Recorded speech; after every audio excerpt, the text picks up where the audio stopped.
Good morning. This is Seeker the Scuffed coming to you live with more Ace Attorney investigations. Today we are going to finish this trial. I did look up to see how long it would take, and we are somewhat close to the end. Obviously, I have to overestimate a bit because voicing it makes it take considerably longer, as I've learned from experience at this point. But we should be able to make it to the end. I'm not too tired today. In fact, I'm really, if anything, I'm just have a bit of stomach issue, but that's never really a concern.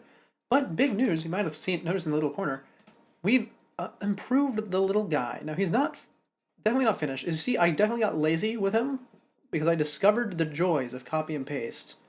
So there are some inconsistencies here and there, and his shape isn't all that great. His limbs need work, but it's an improvement over the previous one.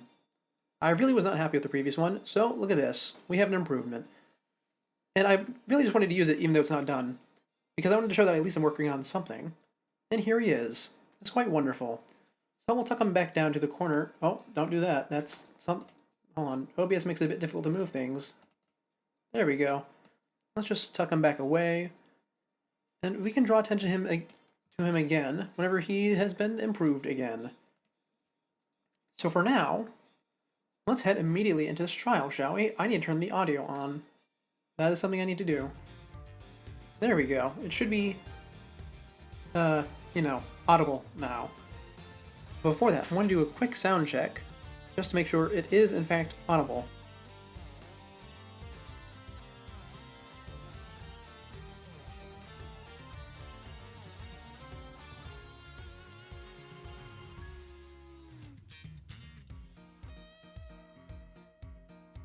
Okay, we're all good, we're all good.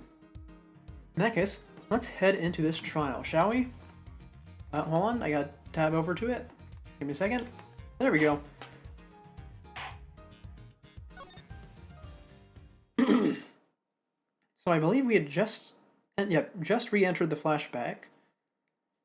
We're about to discuss how the ice disappeared.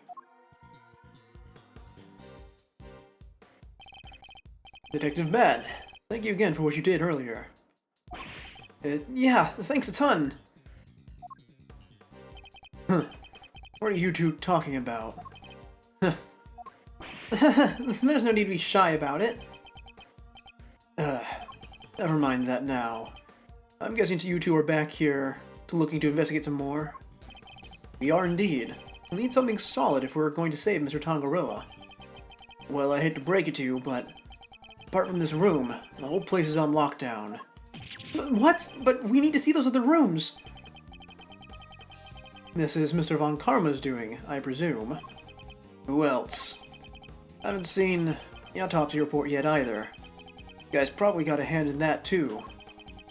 And don't expect to speak with anybody, except as cops and Miss Bound. Everybody else is gone, and I doubt Von Karma will be handing out phone numbers.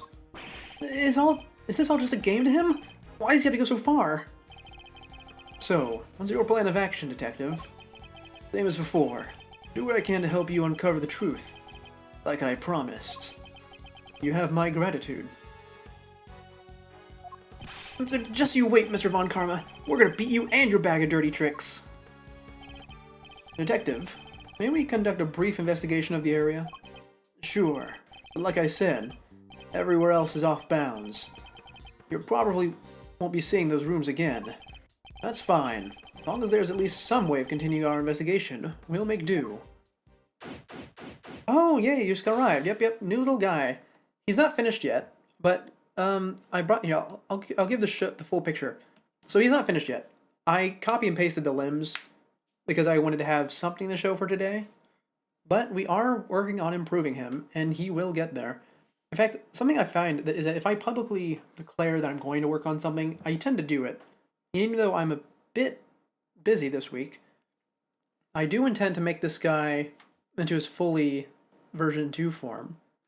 But for now, we get this nice lovely little creature, who is a considerable improvement over the previous one. You can tell I'm much better at using the stylus now than previously. Moves much more similarly to my pencil, in fact. But yeah, we'll tuck him away for now, because he's still being worked on. And we'll move on from there. Oh, is he in the right spot? He is. Okay, he won't get in the way of chat. He's a bit bigger than the other one, I found. I still don't have a sense of scale for the canvas size, so he's like 4,000 pixels or something, like, wide. Anyway, we get to investigate this room again. We just got back in, so you didn't miss anything. All you need to know is that we can't go into any of the other rooms. They all seem to have winter-themed signs outside the front. Probably something in the fountain. The lyre is still here. No, I suppose all these instruments were still here. And obviously Judy is in the bottom. Let's see what's the forensics officer first, shall we? Oh, no, you didn't miss anything important. Just, like a recap. And the detective greeting Gregory and Fender. The most important thing is that we won't be able to go into the other rooms because Von Karma has them locked down, and he also locked down the autopsy report. Excuse me, may I ask what you're investigating? Sir, I'm analyzing the fountain water to see what might be in it, sir. And? What'd you find? Chocolate, and what looks like flavorings and colorings used in frozen desserts, sir. The composition of the chocolate seems to be the same as that of Mr. Tagaroa's work. And the flavorings and colorings match the profile of those used in Mr. Frost's ice sculptures. Those little rivers flow from all 4 artists' rooms right here to this fountain. Guess that's how the stuff from the melted sculptures wound up in here. And that's not all, sir. We also found blood. What? Why is there blood in the water? Think back to our investigation of the murder scene, Detective. Oh, was the piece of chocolate with the blood on it was just tossed in the water so it can melt? I mean, I guess that would work. It would probably take a while to melt. Maybe they broke it up first, then that would work. Or maybe the water's just warm. I don't know why it would be, because all the rooms it's coming from are refrigerated. How strange. Take another look at the scene in front of us, Detective. A very conspicuous pool of blood that should be here is clearly missing. You're right. I don't remember anybody mentioning they'd removed the blood along with the body. The victim's blood was mysteriously absent, as was the part of the chocolate chest it had pooled on. I believe that blood probably belonged to our victim, Artie Frost, yeah? Take that! The victim, huh? I'll have the guy compare it with the blood on the murder weapon. Also, I want to say, I still have no clue at all where we're going here. Like, not usually by now I would have pieced together what had happened. And obviously they're treating Judy as not necessarily the prime suspect, but as a very suspicious individual. But I really don't buy it. I think this might be something that spills over into the next case. It's a match. The blood in the fountain is Frost's. But why would someone want to send the victim's blood downstream into the fountain like this? Okay, Judy, what do you have to say about all this? Miss Bound. We're here to continue our investigation. Also, I know they literally all of them call her Miss Bound, but for some reason I keep calling her Judy. There must be a character at some point that kept referring to her as that, because I don't know where I picked it up from. Oh, Mr. Edgeworth. I'm so sorry about earlier. She's still looking kinda down in the dumps, Mr. E. She must have been greatly taken aback by what Mr. Tagaroa had to say. I found the photograph of the semi-final entries for you. Here, it's all yours. Oh, okay, we get images, or pictures of the stuff in the other room.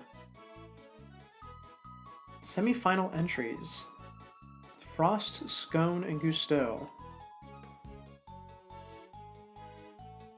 Scone's notably is the most unique one here. Why is Gusteau so similar to Frost's? They use what I would certainly say is probable. Yeah, no, the more I look at it, the more similar they are. They both use the red and pink rose. They both have the big orange tail piece. They both have a sharp point on the top. How did this happen? Surely it wasn't a coincidence, yeah? Wow, Miss Scone sure knows how to make a cute cake. Yes, Samson loved her design for that one. And he loved the designs and flavor of Mr. Gusteau and Mr. Frost's entries too. Only problem was, as Samson mentioned earlier, they tasted exactly the same.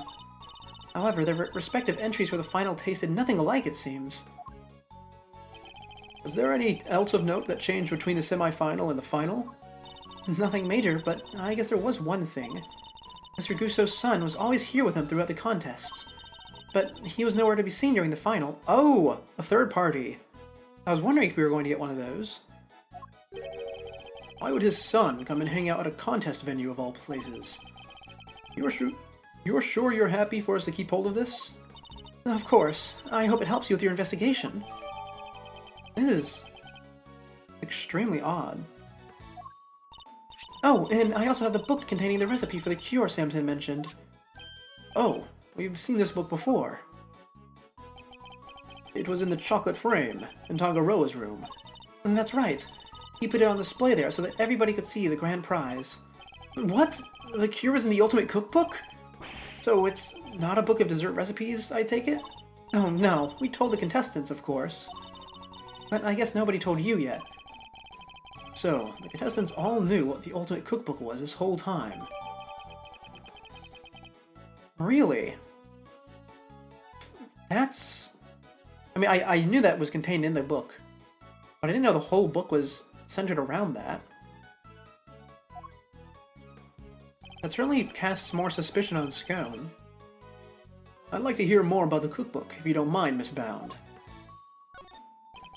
So, if I understand correctly, the Ultimate Cookbook is actually a collection of recipes for different medicines? Exactly. Or rather, totally new medications that haven't made it to market yet, to be precise. The right buyer, a pharmaceutical company for example, it would be worth a fortune. Oh, actually, that does not just put suspicion on Scone, it puts suspicion on everyone. If any of them need money, that would be a good way to do it. But why make that the grand prize in a confectionery contest?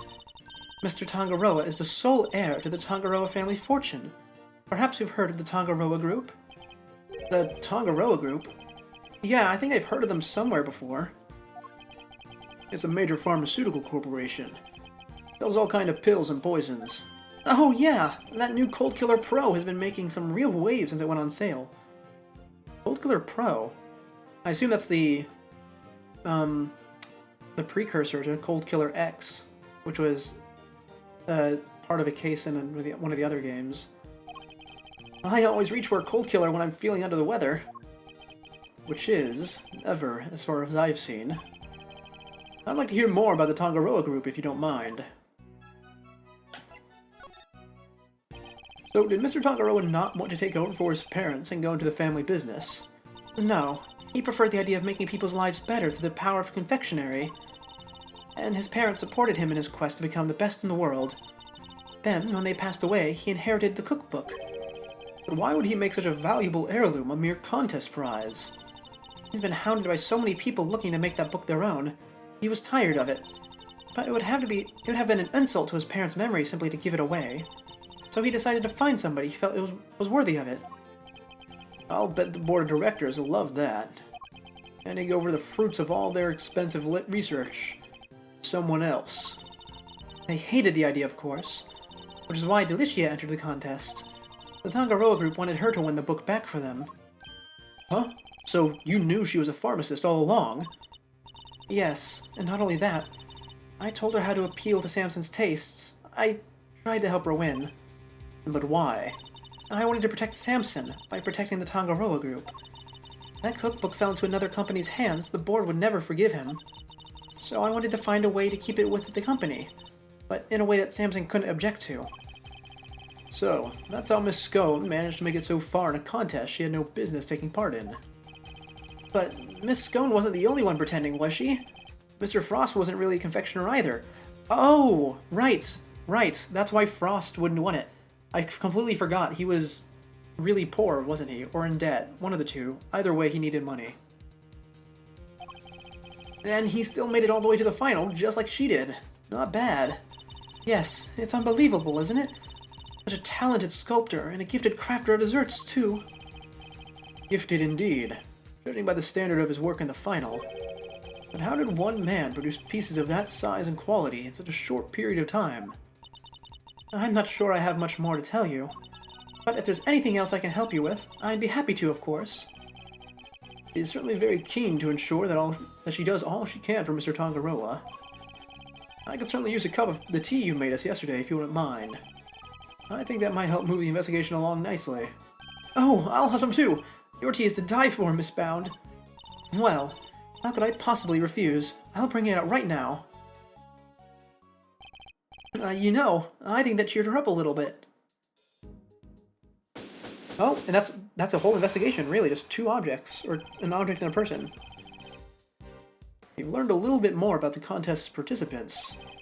But there's still one question involving Mr. Gusteau for which we never got an answer. Nothing at all, Mr. Gusteau? You went into Mr. Frost's room, didn't you? Perhaps you could tell us why. Sure, I was...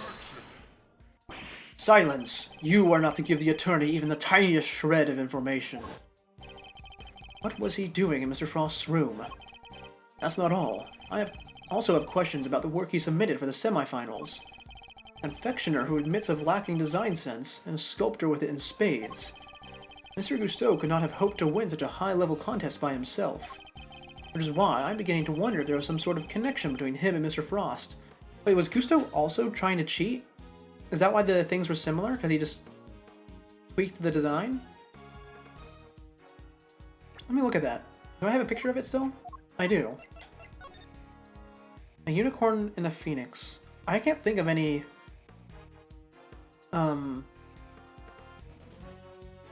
like, reason why they would be connected from a mythological standpoint.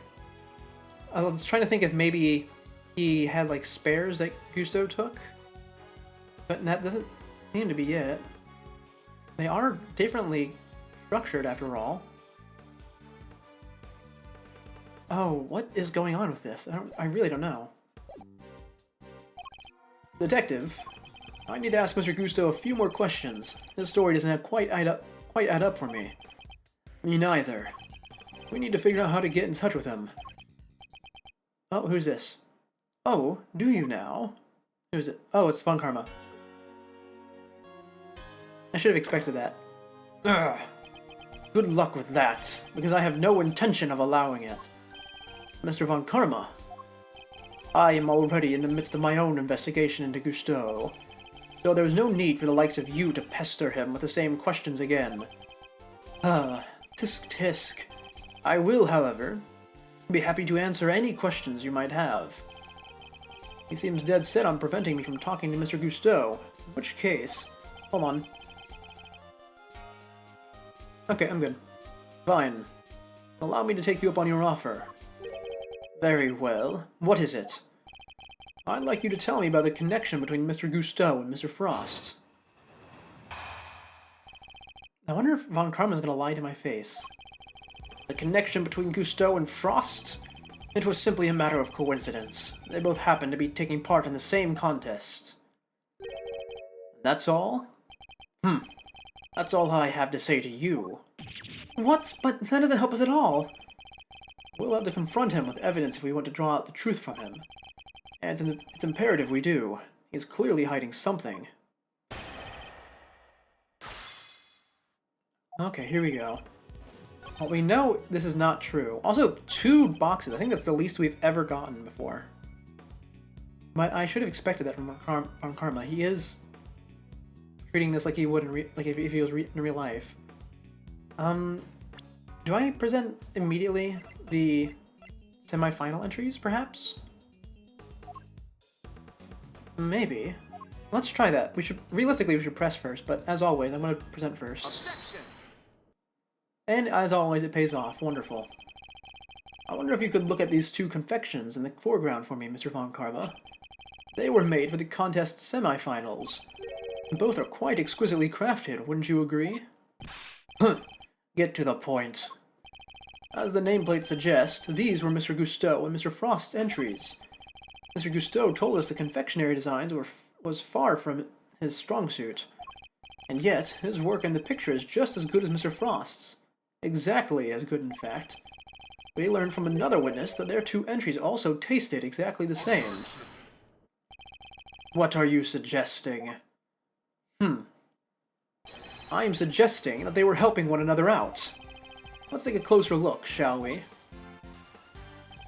While at first glance, the two may appear to be superficially different, it soon becomes apparent that there are significant similarities in how they are put together.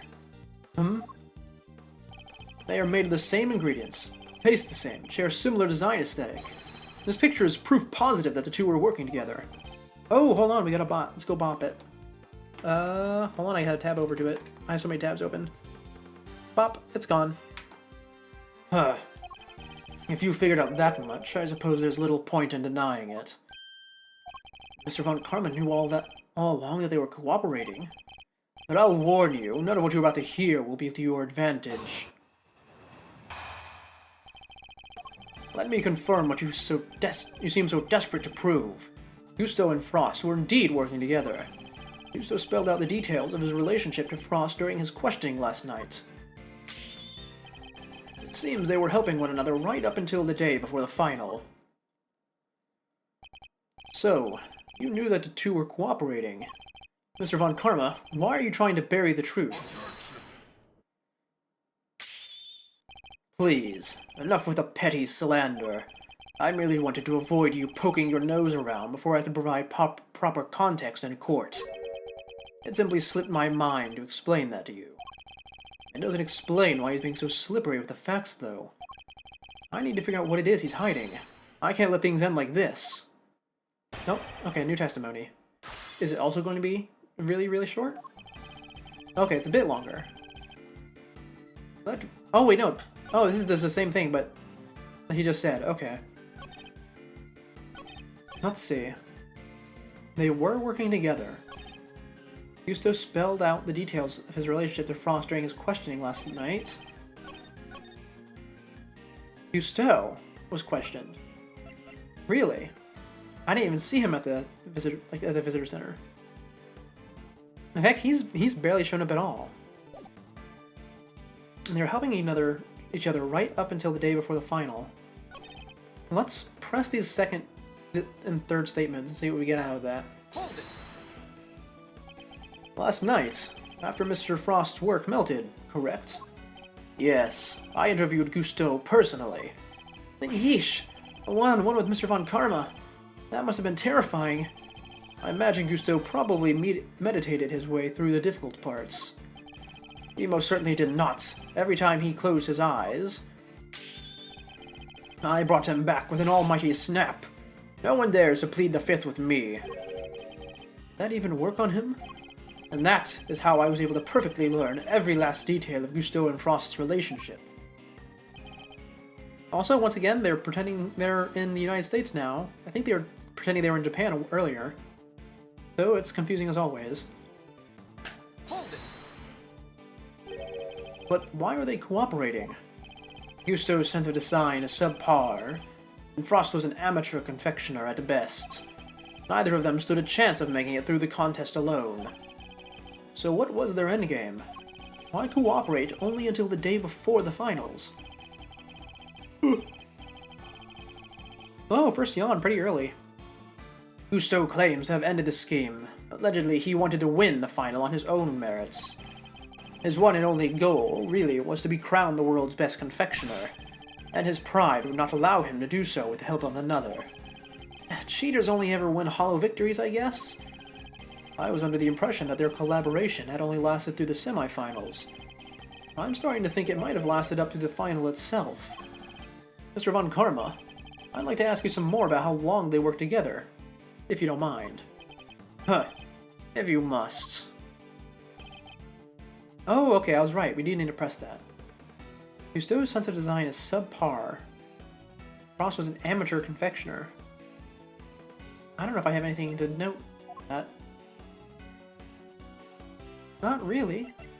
Frost's room. Frost said he was an amateur confectioner. So which means he has the good design sense, which makes sense for this. Do I need to just press again, perhaps? Maybe.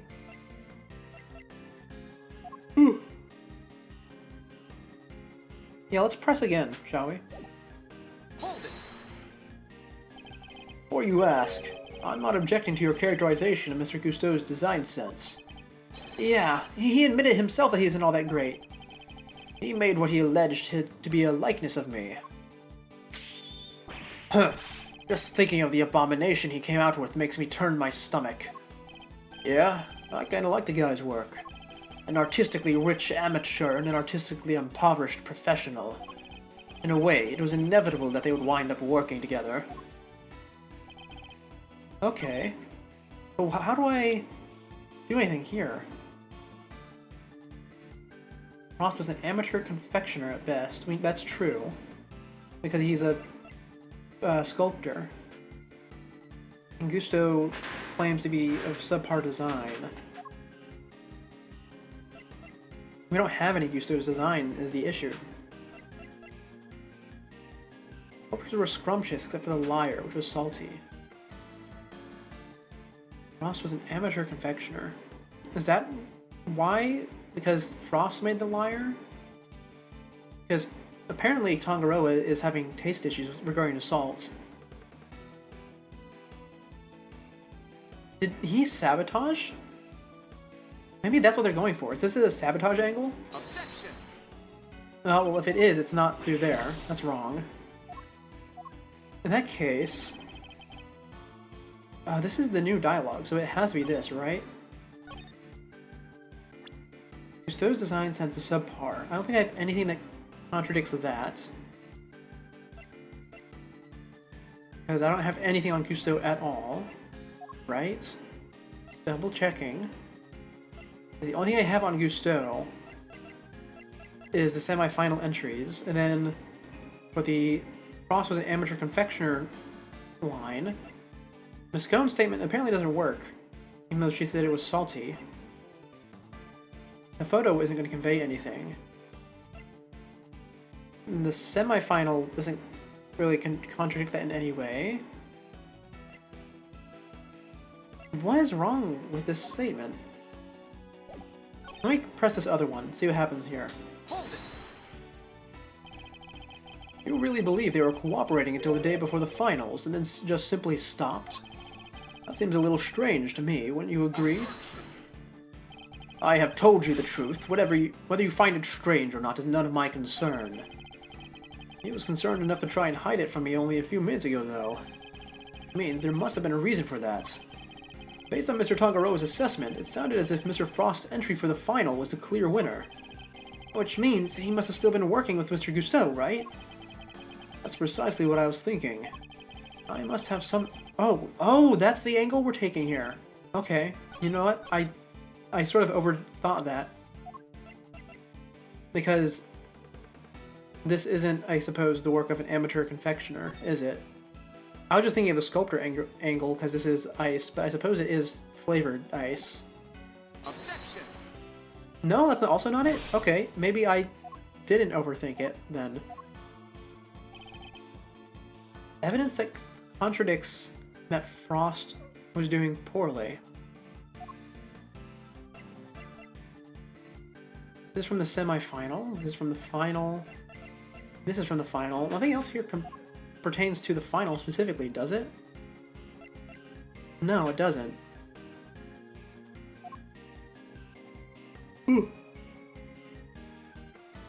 I don't really know where they want me to attack this from. I suppose we can reason it out loud. It's not the Attorney's Badge. It's never the Attorney's Badge. It was one time, but it's not right now. Contest rules. Contest may not enter another contest room until judging has been completed. We know that rule was broken, but that's not relevant here because this doesn't say the rule was broken. It says what the rule is. Non-confectionery items may not be used as decoration. There is non-confectionery item being used, but once again, that's not really what's relevant here. Judging will proceed clockwise from leftmost room. Also not relevant at the moment. The seal. This is Frost's seal, and it indicates that he is a good sculptor. Like he has a history of it. And in that sense, it does not help here at all. Because we are saying Gusto is the one with the subpar design, yeah? From the crime scene notes, we have Frost dead in Tangaroa's room, the chocolate chest. Split open by the ship. Blood is missing. Cause of death was blunt force trauma. But nothing here is relevant to his confectionery skills. This is Frost's teapot, but once again does not speak to his confectionery skills. Fingerprints are irrelevant. Mansion key is irrelevant. Salt lamp is irrelevant. Luminous cloth is irrelevant. Unless we're saying that Scone was working with them because one of the cloths is in here. It's hard to say. Scone's cheating is irrelevant. Camera is irrelevant because we don't actually have any of the pictures. We know it's not this because we submitted that. We know it's not this because we submitted that. Mr. Frost's blood being missing is not relevant. Semi-final entries are not relevant because this is where this is like the launching point of the conversation. And the book is also not relevant. Maybe it's a different statement and we're just using this one to add context? Is that it? Or maybe this is one of those weird cases where I need to press everything. No, but the looping dialogue suggested that I need to present something. Cousteau and Franz were indeed working together. Yeah. Cousteau spelled out the details of his relationship. Frost during the questioning last night. Yep, and when we pressed that, we got this. Cousteau's sense of design is subpar. Frost was an amateur confectioner at best. The two cooperated until the day before. What if I present Frost's room on this? Objection. No, that's not it.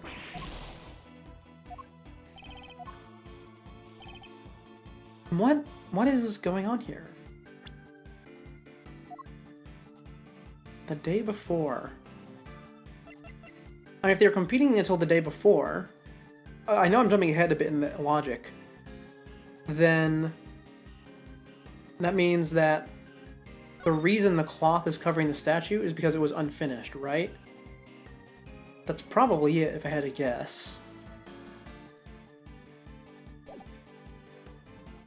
But that doesn't really help, does it? Not really.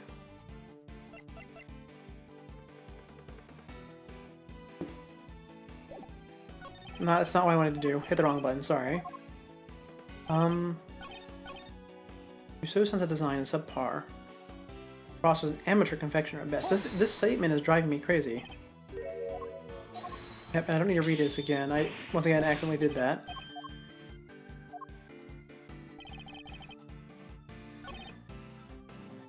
I accidentally hit the wrong button again. I meant to present there. Oops.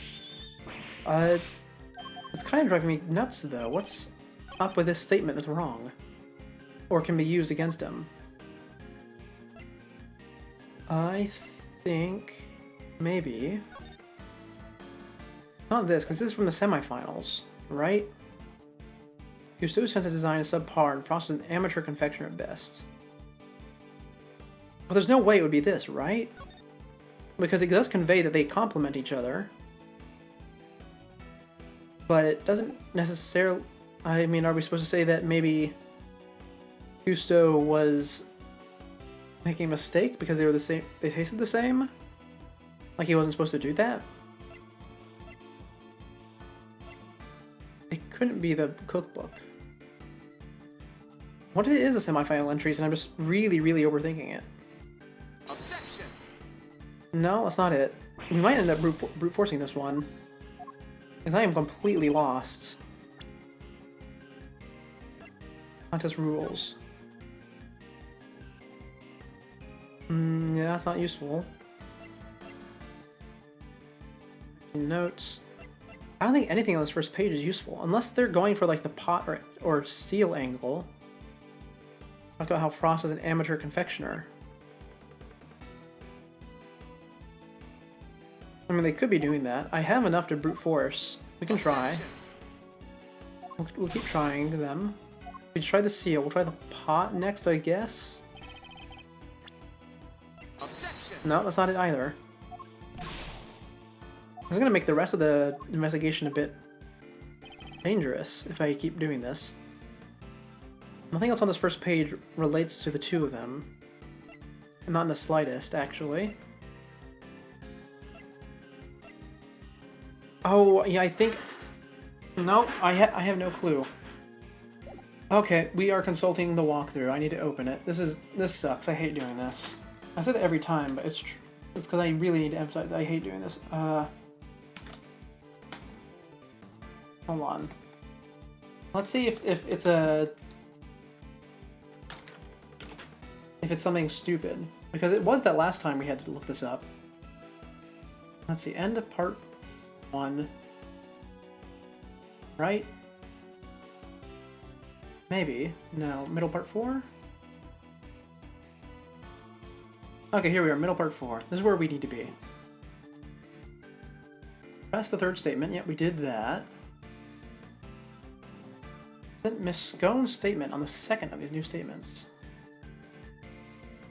Wait. Really? Oh, I was one off. Oh, that's upsetting. I was so close. Okay, so recall how I presented Scone's statement on this dialogue here, because I was going for the sabotage angle. That was correct. I just needed to present it on the other one instead. And because I had already tried it once, I was completely overlooking it. Oh, that's my bad. Okay. Let's do that now. And move on. Objection. They weren't working together during the finals. I find that a little hard to believe. Miss Scone is on the record as having described Mr. Frost's creations as scrumptious. And while he was certainly skilled, I doubt even he could have become a world-class confectioner overnight. It seems to be far more likely to me that he and Mr. Gusteau were still cooperating during the finals. How many times must I explain this to you? Assertions require proof. One person's entirely subjective statement is not proof of anything. Besides, even amateurs can occasionally make delicious food. Perhaps Frost was simply lucky. My wife, for example, is an amateur whose cooking puts first-class chefs to shame. How is that not entirely subjective statement? Furthermore, you are ignoring another crucial part of the pharmacist's testimony. Namely, that she also describes some of Frost's works as having been unbearably salty. In other words, your evidence actually shows that Frost failed to produce a perfect confectionery. Tisk. No more objections, I take it? There must be some way I can prove that Gusteau and Frost were still collaborating. Miss Ree, there's something that's been on my mind. Yes? What is it, Eddie? I feel like I've heard that exact exchange with every single, protag sidekick pairing we've had in this series. Maya does it. Pearl does it. Athena probably did it at some point. I don't know if Apollo did it when he was being sidekick to Phoenix, but he didn't do that very much. And Mia didn't do it either because she was the mentor. But this is a very common exchange, I just realized. Mr. Frost's entry for the finals. Wouldn't it have taken a while to make? I would imagine so. Making flavored water, freezing it all, and then carving 2 whole sculptures? Could he really have done all that and helped Mr. Gusteau with his work? If it was me, I'd have barely gotten as far as the setting the flavored water up to freeze part. I just can't see how Mr. Frost could have pulled it off. Huh. Perhaps there's some lawyerly instinct in you after all, Eddie. Your ponderings certainly point to another possibility. Okay.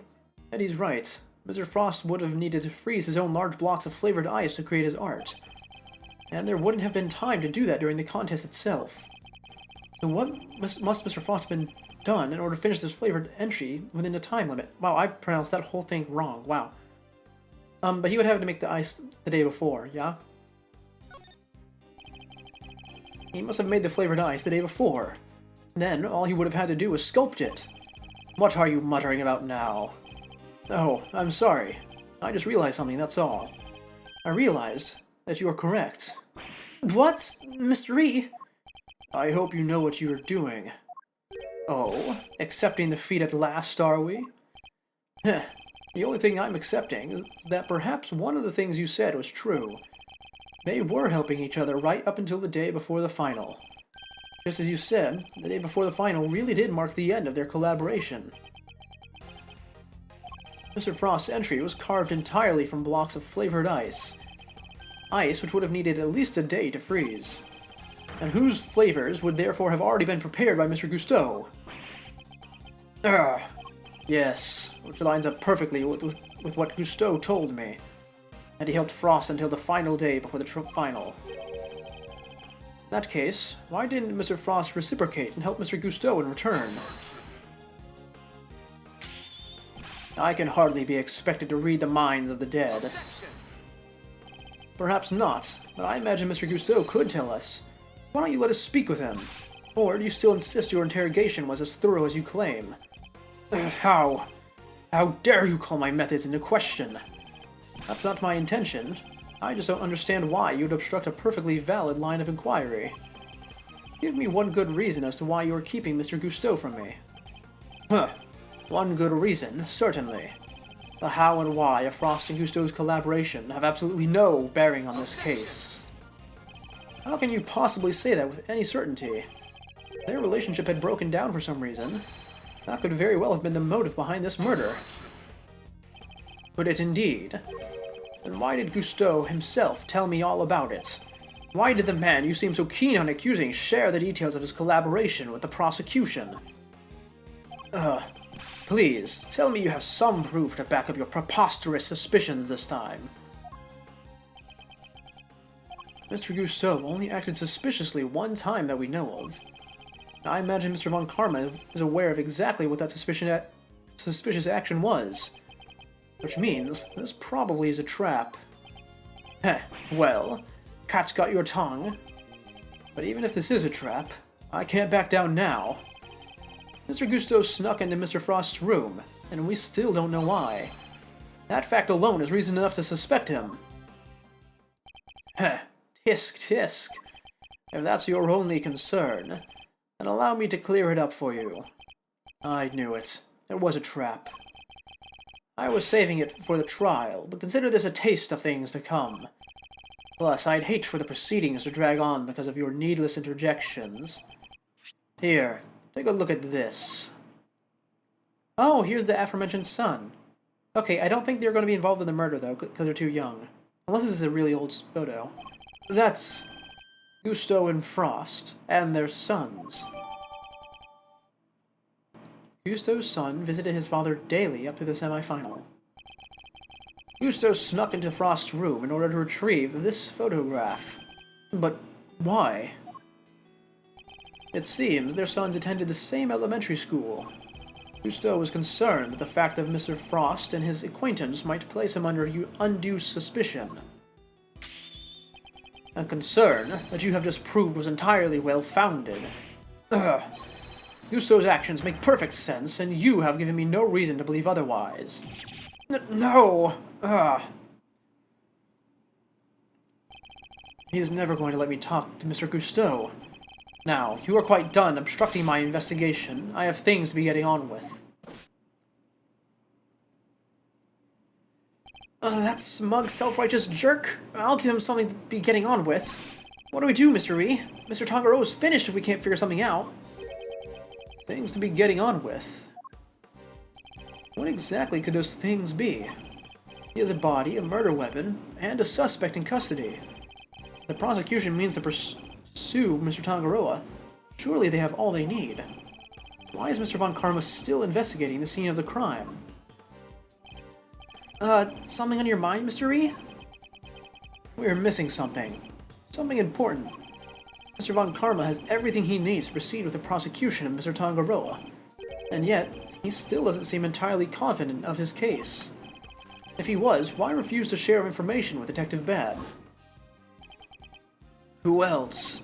I haven't seen the autopsy report yet, either. The guy's probably got a hand in that, too. In addition, we still haven't solved the mystery of what happened to the evidence that went missing. Take another look at the scene in front of us, Detective. A very conspicuous pool of blood that should be there is clearly missing. Are we just gonna get all the puzzle pieces from him thinking to himself? You're right. I don't remember anybody mentioning they'd removed the blood along with the body. Evidence that turned up not in Mr. Tangaroa's room, but in a most unusual place. It's a match. Blood in the fountain. There's Frost's. So, there was no traces of Mr. Frost's blood left in Mr. Tangaroa's room. Yet we found some in the fountain instead. Why? Okay, look at that. We did get every puzzle piece from his thinking to himself. Well, the missing victim's blood went into the fountain. We know that. Also, it's a very, very unsanitary fountain. Not only does it go through all 4 rooms where cooking is supposed to occur, but it also recycles without a good enough filter to get blood out of it after over 24 hours. That's really terrible. Mr. Frost's blood went missing from the crime scene, but traces of it showed up in the fountain. Why go to the trouble of removing the blood from the scene after the body had been discovered? And why only the blood? Surely the body would have also been in the way. Wait, could someone have moved the body aside to get to the blood?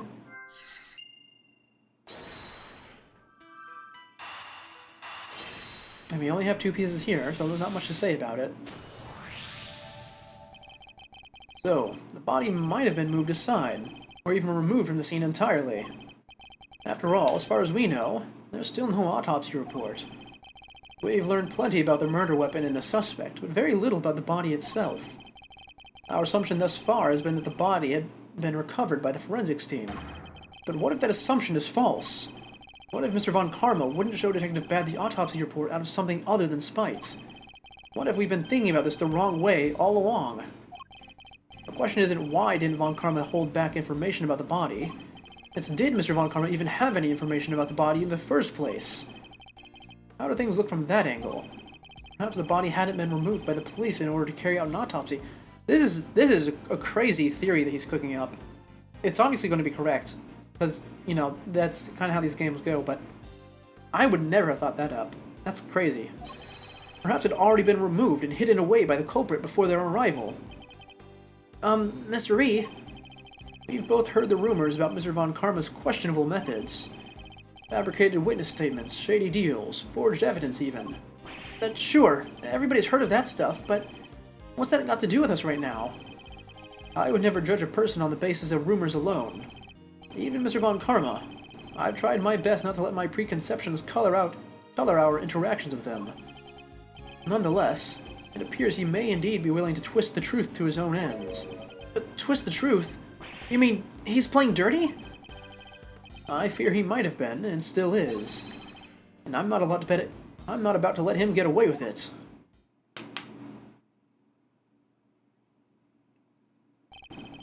I'm returning to the prosecutor's office.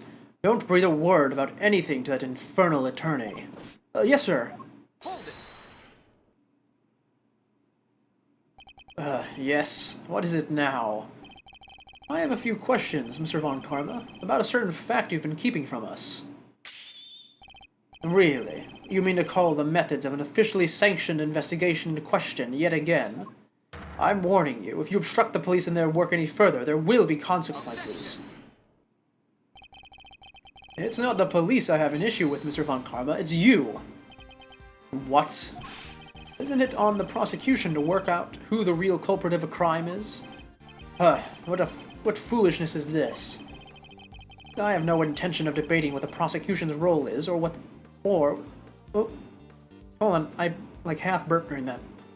I have no intention of debating what the prosecution's role is, not with the likes of you. But let me make one thing clear. My job is to identify suspects and ensure that every last one of them is convicted at all costs. Believe me when I say I leave absolutely no room for doubt when I present my perfect, unassailable cases. Objection. And how far would you go for your perfect cases? Would you create facts out of whole cloth, perhaps? Ha! And I thought you had outdone yourself already. And now you intend to accuse me of fabricating evidence. I do, because it is why you've done nothing but hinder Detective Bad from doing his job at every turn. What are you talking about? You didn't shut him out of the investigation because you wanted him to keep an eye on us. You did it to stop him from finding out that you don't have the body. What? He doesn't have the body? Ridiculous. You're clutching at straws. I will tolerate no more of your preposterous slander. Then allow us to examine it. Prove me wrong if you can. Ugh. Tisk tisk. I'm afraid you'll have to try a little harder than that. Also, I just realized I'm saying the word tisk tisk instead of actually doing it. I mean, I was doing this whole... Okay, hold on, out of the voice. I've been doing that this whole time because I don't actually like making the sound. Because I feel like it doesn't come across very well. And also because he does it too much. But it is weird now that I think about it. It's like saying the word gasp.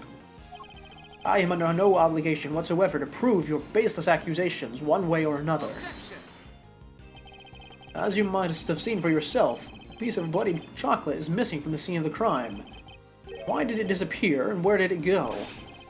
What does it matter? Some blood went missing from the chest where the body was found, so what? So what indeed?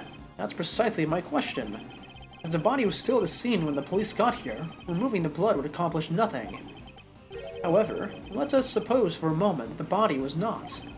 If someone had wanted to erase any trace of what had happened in that room, then it all makes perfect sense. What is this petty obsession with the blood stain? But since it's so important to you, why don't you tell me where you believe it went? Of course. After all, evidence is everything, as you never tire of telling us. I believe this should back up my theory quite nicely. That would be the blood in the water, yeah? Which report told me that? This one. Traces of the victim's blood were found in the fountain. Along with traces of chocolate from Mr. Tagaroa's room. I believe the missing piece of blood-stained chocolate was dumped into the stream that flows to the fountain, which strongly points towards one uncertain fact. Somebody purposely disposed of the blood after the body had been removed from the chest. Mr. Von Karma, where did you find the body? You didn't find it, did you? Answer me! Where did you get your hands on that kind of evidence? You have neither the authority nor the means to carry out that kind of analysis on the fountain water. No, but I do. Curse you, Bad. You've been a thorn in my side from the moment you were assigned. Well, no longer. As of now, you are officially off the case. I was barely on it in the first place. Mr. Von Karma, you still haven't answered my question. Will you admit it? Will you confirm that no body was ever recovered? It's really quite the claim, you know. One that you'll never find any proof for, I'm afraid. What must I do to get an answer out of him? Now, if you don't mind, I have given you quite enough of my precious time already. I look forward to destroying you in court, Gregory Edgeworth. Your precious logic and theories won't save you then. Nothing will. Mark my words, Mr. Von Karma. Your methods will be your undoing. No matter how you try to hide the truth, I'll bring it all to light in the end. Oh? Is that going to be the end of the flashback section? That seemed like a final parting. Forgive me, Detective. I didn't mean to put you in a difficult position. Don't sweat it. It was always going to end this way. Honestly, nobody's ever sidelined me the way he did before. First time for everything, huh? You know, I think you might be right about the body being missing. I am, and I'll prove it in court. Heh. Well, if there's anything I can do to help, just say the word. Since, you know, I'm off the case now. That's very kind, and I'm sorry to keep asking favors of you, Detective Bad, but there is one more thing. Hey, what are you guys whispering about? Come on, let me in on the secret. Alright, Eddie. The detective and I were just arranging a little insurance for the trial. I think we have enough to see Mr. Tangaroa acquitted. But I'd prefer to have an ace in the hole, just in case. And? What is it? You'll find out in the courtroom. Wait, what? You're letting me join you? Of course I am. You are my assistant, after all. I'll be more than that by next year. I'll be a full-fledged attorney, you know. Oh, we can take on Mr. Von Karma together. Indeed. How old is Fender here? 18. Though, I'm hoping we'll have freed Mr. Tangaroa by then. But if we're up against Mr. Von Karma, I guess we can't rule out the possibility that this might take some time. Alright, but we'll do everything we can in the meantime. I know you can beat Mr. Von Karma, Mr. E. I believe in you! We can't allow Mr. Tangaroa to remain in prison for a crime he didn't commit. And we won't. I'll expose Mr. Von Karma's lies if it's the last thing I do. Oh, and it is in fact the last thing he does. That's the end of the flashback. I assume we're not coming back there, because unless they're going to give us a main game style courtroom setting, I can't imagine we're going back. Because we already know what happens. I know a young character who isn't 17. That's why I had to look. Because, like, Franziska being a prosecutor at 16 was a big deal. I wanted to see if Fender was around the age range. And he was. But yeah, from that point, assuming we're not going back there, I'm going to explain. Which I feel like I've done several times, but we'll do it again anyways. Gregory and Von Karma go to court, and it lasts for however long it takes. You know, the 3-day rule was not in place yet. And at some point, Gregory actually gets one over on Von Karma, and Von Karma gets a penalty on his record. Like, that's how bad it is. Apparently he had done some, like, overstepped his bounds or broken some, like, statute or something. And presumably that's the ace in the hole coming into play. But it wasn't quite enough. Von Karma, being the, you know, corrupt official that he is, does win the case. And in revenge, he kills Gregory. Not like, he didn't plan to do that. It was just completely coincidental. The situation lined up perfectly for him to be able to do it, so he did. And that's how Edgeworth got his fear of earthquakes, and how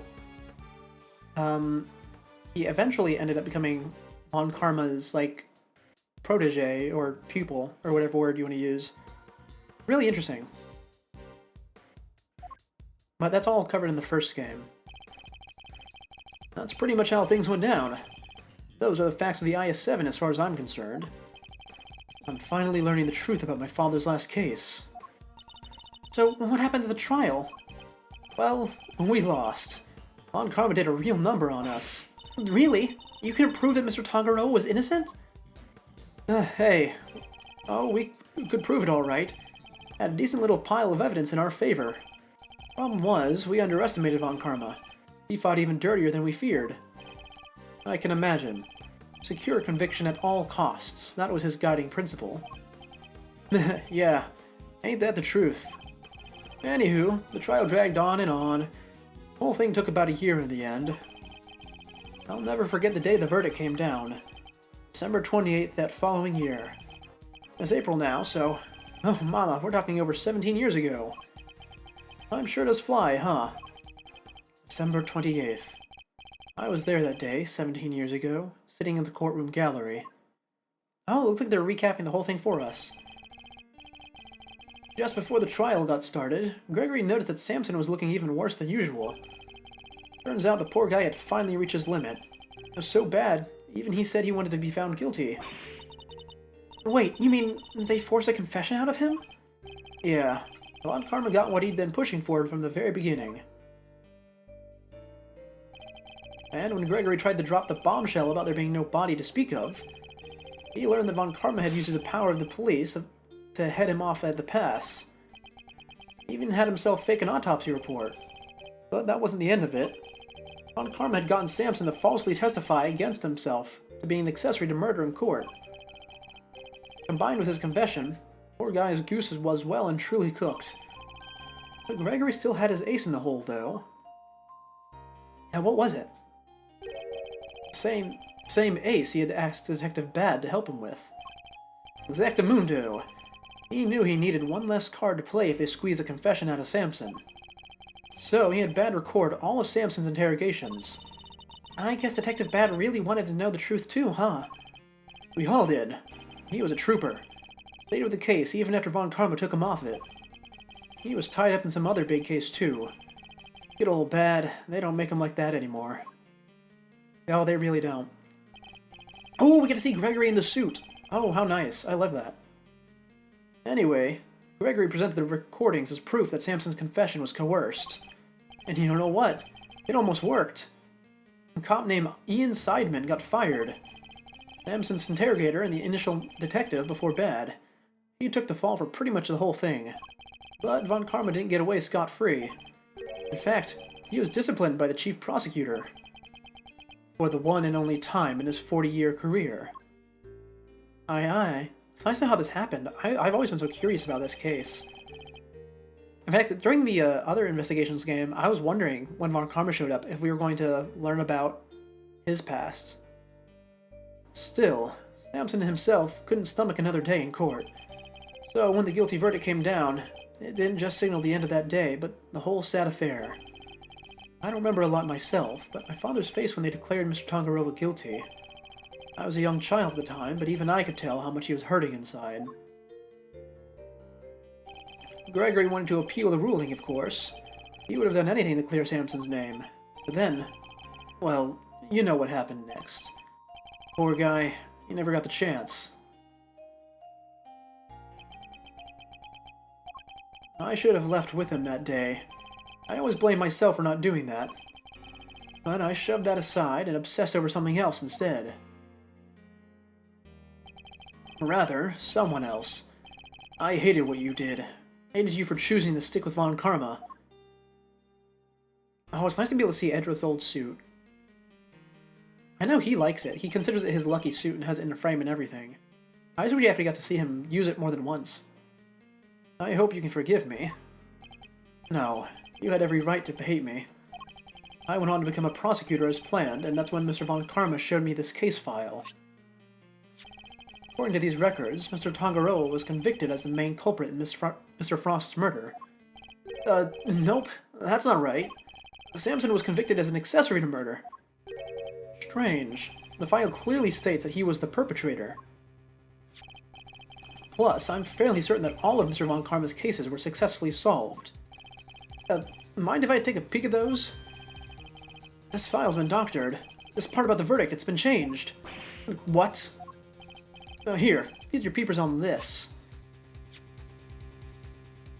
Samson Tangaroa, age 39, organizer of a confectionery contest. Victim's body was found inside one of his creations, leading to his arrest. While in detention, Tangaroa discovered that he had a taste disorder and was subsequently cured via medication.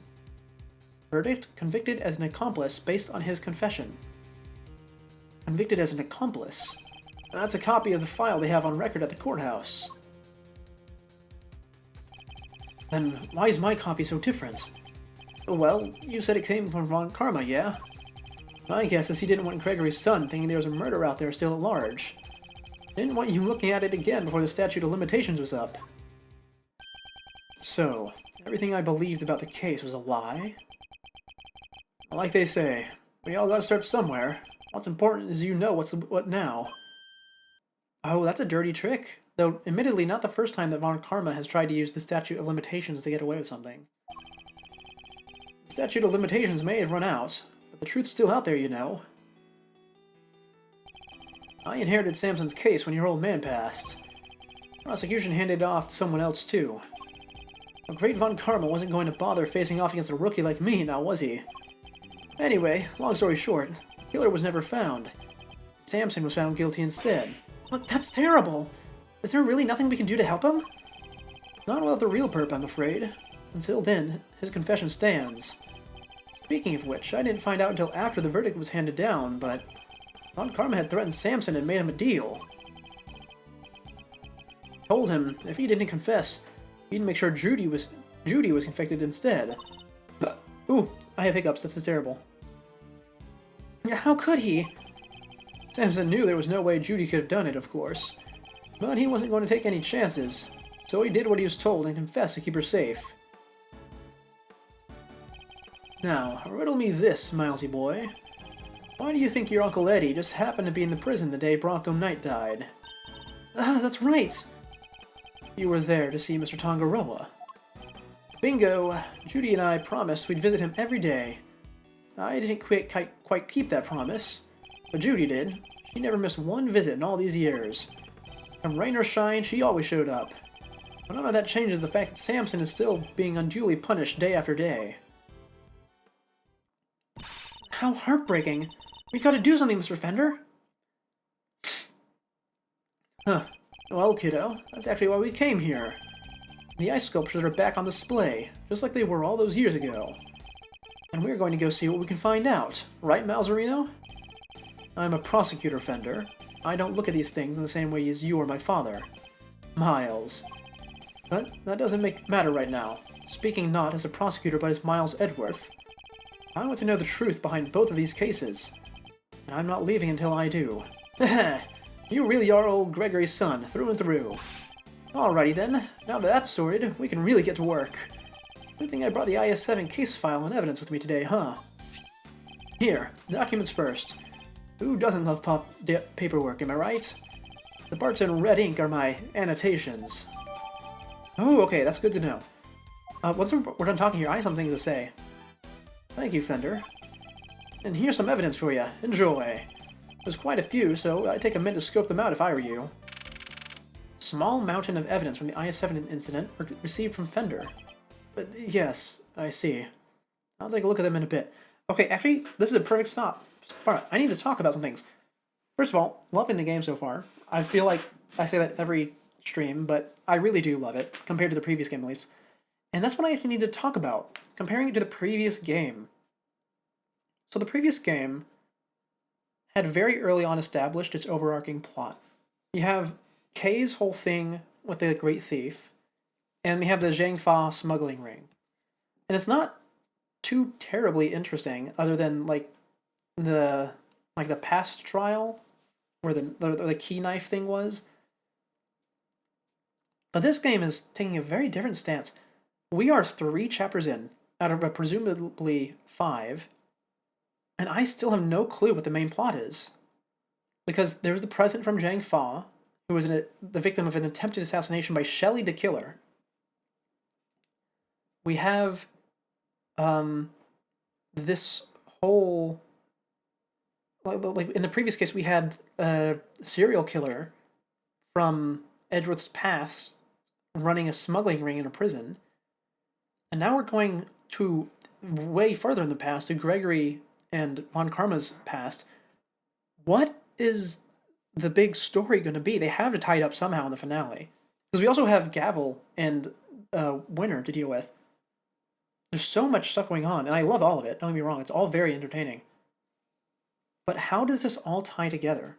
Because these games are very good at tying things together at the very end, when they want to.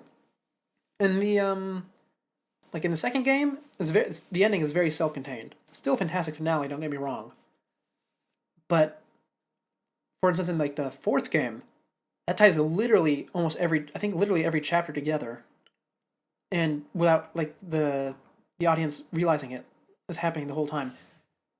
So I don't know what they're going to do here. Is it going to be self-contained?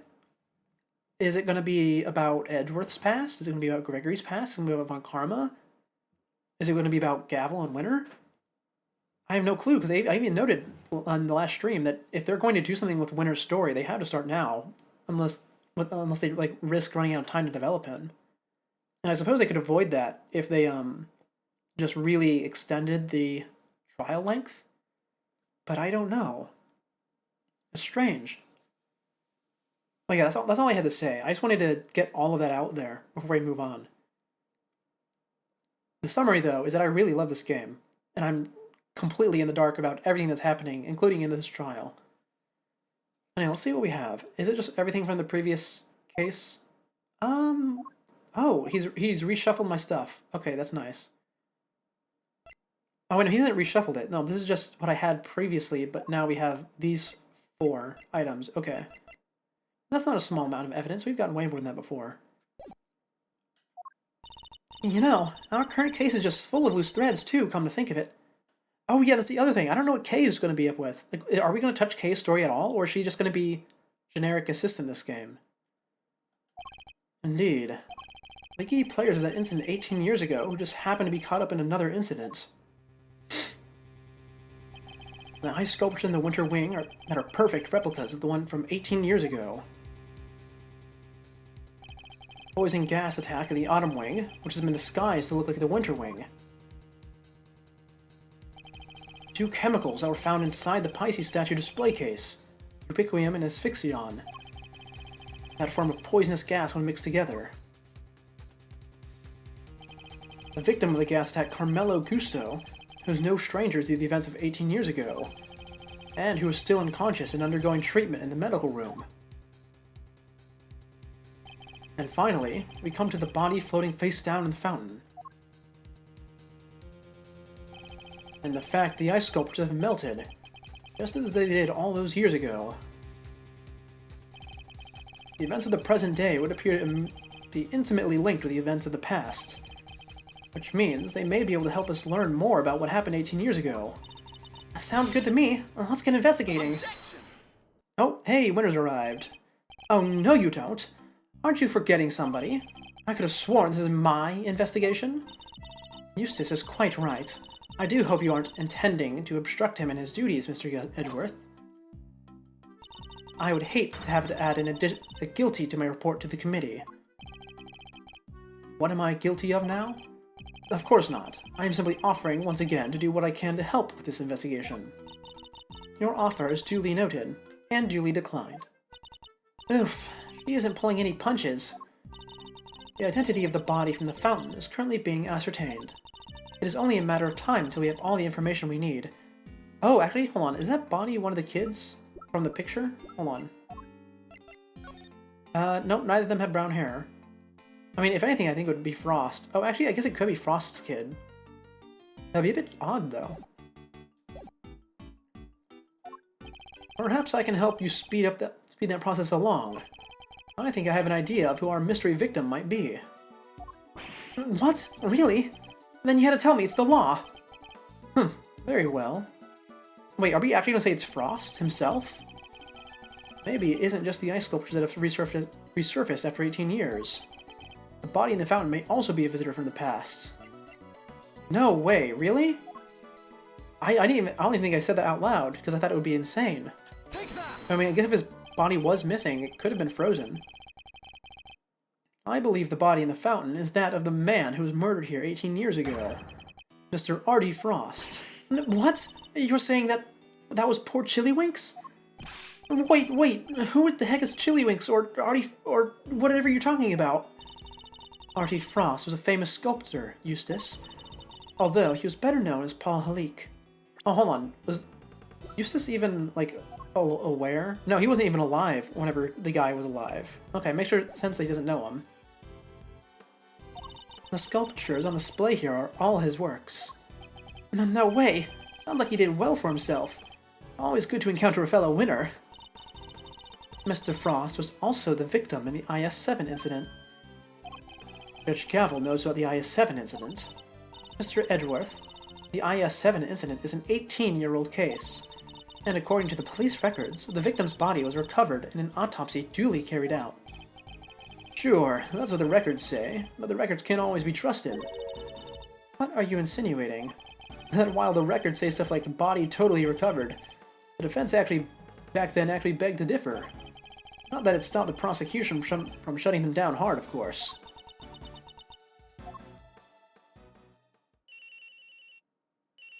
Oh, who's this phone? Oh, it's Winter. Yeah, this is Winter. What? Really? What is it, Eustace? The body. Oh, we've got an idea. I said that weird, didn't I? Some sculpture called Frost or something? So I guess Edgeworth called it. The Goddess of Justice. Huh. So, my father's deductions were right all along. Well, Judge Gavel, I'd say this changes things, wouldn't you? Perhaps now you'll admit that I may be of use to this case. More than a certain junior prosecutor, anyway. No fair. You're trying to steal the win. I'm doing no such thing. All I want is to uncover the truth. And if we are going to get to the bottom of what happened here, we will need to work together. We do not need to do anything, and you do not need to know the truth. The case is none of your concern. Whoa there, Judge G. I think you might be wrong about that. Another of your interruptions, Mr. Fender? Yep. See, I was on the defense team for IS-7, so this case is very much my concern. I was one of the pesky kids pushing the theory that the body had actually gone missing. The prosecutor at the time oh man, I'm stuttering a bunch. The prosecutor at the time may have brushed us off, but you can't deny the testimony of your own eyes. Or, to put it a little more bluntly, the prosecution's case was rotten from the ground up. When there's been miscarriage of justice caused by the prosecution, it's the committee's job to fix it, no? And who better to help you unpick the mess than someone who's there at the time? Unless you have an ulterior motive. Judge Gavel seems to know the facts of the IS-7 incident in some detail. In which case, I suspect she must be here on the committee's behalf. Your connection to the case is noted, Mr. Fender, but I fail to see how it concerns Mr. Edgeworth. He's the son of the original defense attorney, and the protege of the case's lead prosecutor. And if that's not enough for you, he was at the trial too. I think it's just possible he might have a little something to bring to the table, don't you? Very well. You may both assist in the investigation, but only if you refrain from interfering with the work of others. The Winter Wing is off limits for now. This room, however, is all yours. Alrighty. Great to hear we're on the same wavelength, G. Why don't we bring it in? Show we're all on the same side of justice. Do not test me, Mr. Fender. Your permission to investigate can be revoked at any time. Duly noted, Your Honor. When did Fender become such a hugger? He wasn't like that in the past. But now he's trying to do with everyone. Huh. This is a turn up for the books, huh, Milesy? We get to do our own thing after all. Thanks to your immeasurable help, as always. No sweat. Besides, I was mostly doing it for me. Okay, well, I'll be investigating on my own, so just holler if you find something interesting. I will. Oh, wonderful. Is this the last room we get to investigate, I wonder? It might be. The elevator might just actually be a red herring. Well, Kay, shall we? Heck yeah! Let's the investigation commence! We're still unclear on two key facts. How Mr. Frost's body came to be where we found it, and the source of the Ubiquium. You're right. We need some more intel. Indeed. Let's focus on the Ubiquium first and foremost. It's used in stuff like dish soap and paint, right? Correct. It's also bright red in color and has this distinctive minty fragrance. That's good to know. Okay, sounds like we know what we're looking for. Okay, here we go. So we have a bunch of sculptures around, and none of those are especially important. The cart that was in the winter room is here. Larry is still here, and he's drawing something, so we'll probably have to talk to him.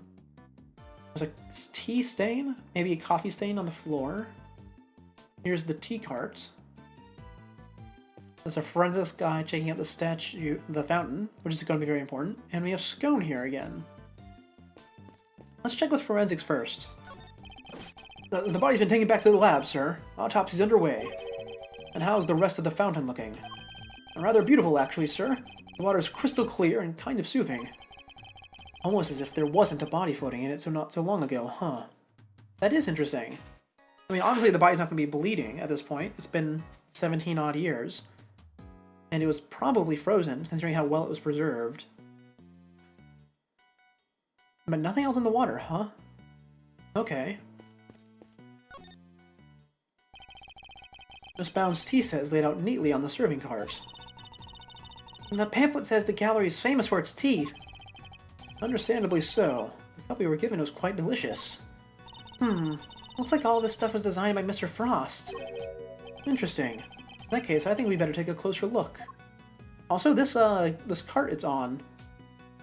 Is it just me, or does it resemble the one that was in the room? Do I have a picture, the other picture with me? I don't. But there was a cart in the room after the thing melted. Right? Oh, wait, no. I think that was in the past, actually. Yeah, I think so. But no, there is another cart like this, so I don't know if that's actually relevant. I mean, a body could have been hidden under here. That's relevant. Now, for now, let's just check the tea. Actually, what's in this case? Caddy containing Ceylon tea leaves. It's a well-crafted tin canister designed to prevent moisture and sunlight from damaging its contents. Not a bad thing to use considering the quality of the blend Mr. Bound serves. So, this dishware was made by Artie Frost. It looks very fancy. Oh, it is. I'm willing to bet that this set can fetch something in the thousands of dollars. Let's try not to touch any of it unless we absolutely have to. Whoa! This stuff's really worth that much? Stop it, Kay. I can see her eyes lighting up. Miss Bound must really be a fan of Mr. Frost, like Fender said, to still have this. Okay. Oh, immediately cutting out. That's interesting. Hey, Edgy! What is it? What is it? You be careful with that teapot, you hear? Why is Larry so concerned all of a sudden?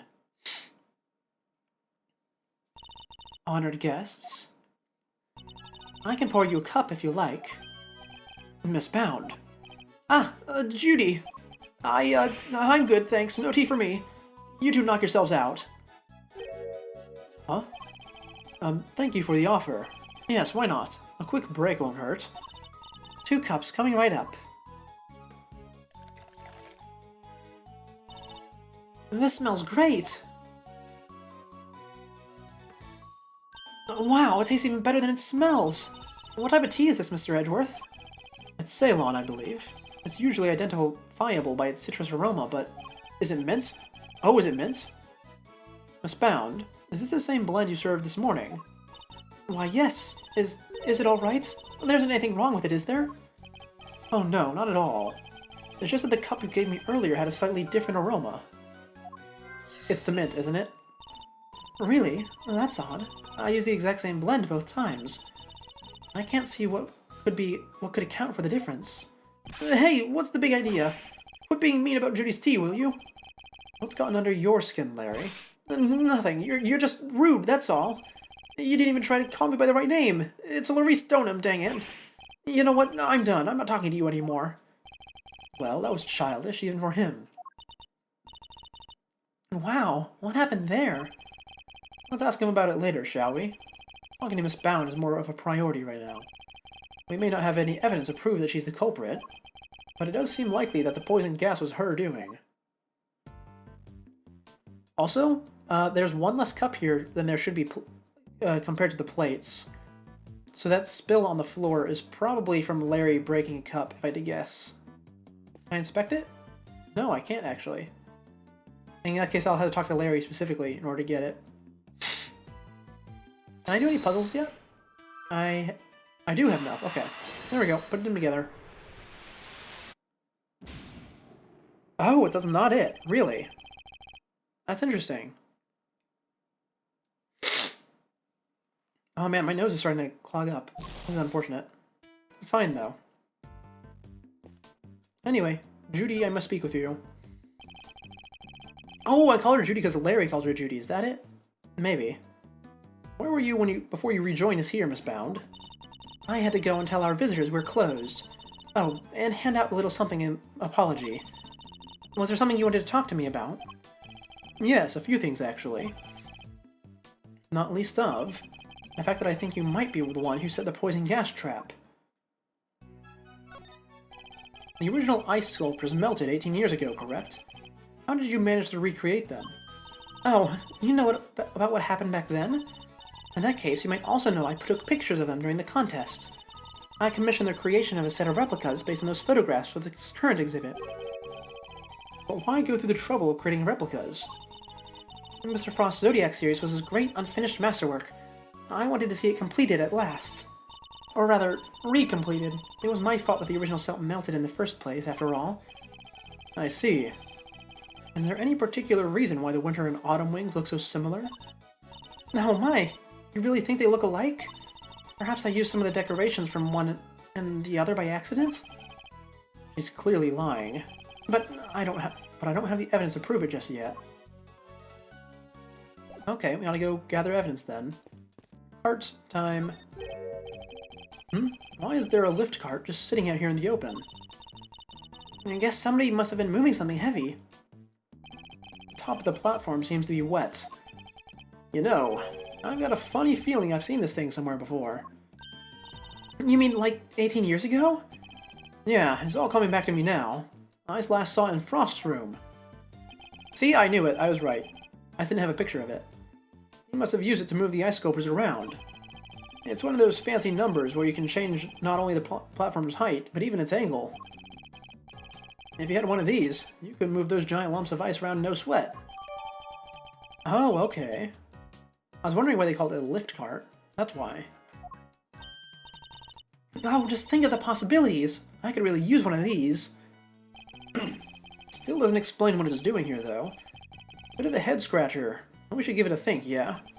Indeed. After all, it might just have something to do with our case. Let's see. Larry, you are hiding something. Tell me, you broke the cup, didn't you? I'm going to keep this simple, Larry. You're hiding something, so just tell me what it is. Whoa, quit with the glare off, you two, it's weird. Come on, Kay, you know me better than that. I wasn't staring, I was struck by an idea for a picture. Now, Wedgie, he was glaring. Yes, yes, and I'll keep glaring at you until you tell us what it is you're hiding. Quit it, I already told you. I'm not talking to you anymore. You're talking to me right now. I mean, from now on, I'm not talking to you ever again, starting now. This is getting me nowhere. I suppose I'll have to figure out what he's hiding first before I can get the whole truth out of him. Come on, Larry. What are you hiding? I'm not saying. Oh, just staring off? Look, you two, this is no time for kids' games. Well, I certainly wasn't playing. It's pretty clear Laurice isn't gonna talk to you. Oh, he'll talk. Don't you worry about that. I need to know what Larry's hiding. Perhaps something around here can give me a clue. Okay, fine. I'll go look around. 2 people I need to look around for. But for some reason I can't look at this stain on the floor. Oh, I can. I just wasn't getting it last time. That's weird. The color and aroma. I'd say this is a puddle of spilt tea. And look, there's a small chunk of ceramic in it. There we go. I guess somebody must have broke something. I know that insignia. And a certain high-strung somebody just might know a little something too. There we go, now we can go talk to Larry. Just one step too early. That's all. Would you mind taking a look at this for me, Larry? Why would you show me that? Tell me, what is this? What is it about Miss Bound's tea set that has got you so agitated? Well... If you won't tell me, then perhaps you'd prefer to explain it to Judge Gavel. Wait, don't make me look bad in front of Verity. She thinks I'm a sensible, cool, clean-cut guy. I don't want her to see the real me, the real low-down, dirty me. I'm not so sure anybody here thinks you're particularly clean-cut, Larry. But if you don't want her to think badly of you, the best you can do is talk to me. Alright, I'll talk. Alright, Larry, enough is enough. Now confess. Is this any way to treat your best bud, Eddie? Is this any way for you to treat yours? By lying to him, hiding things?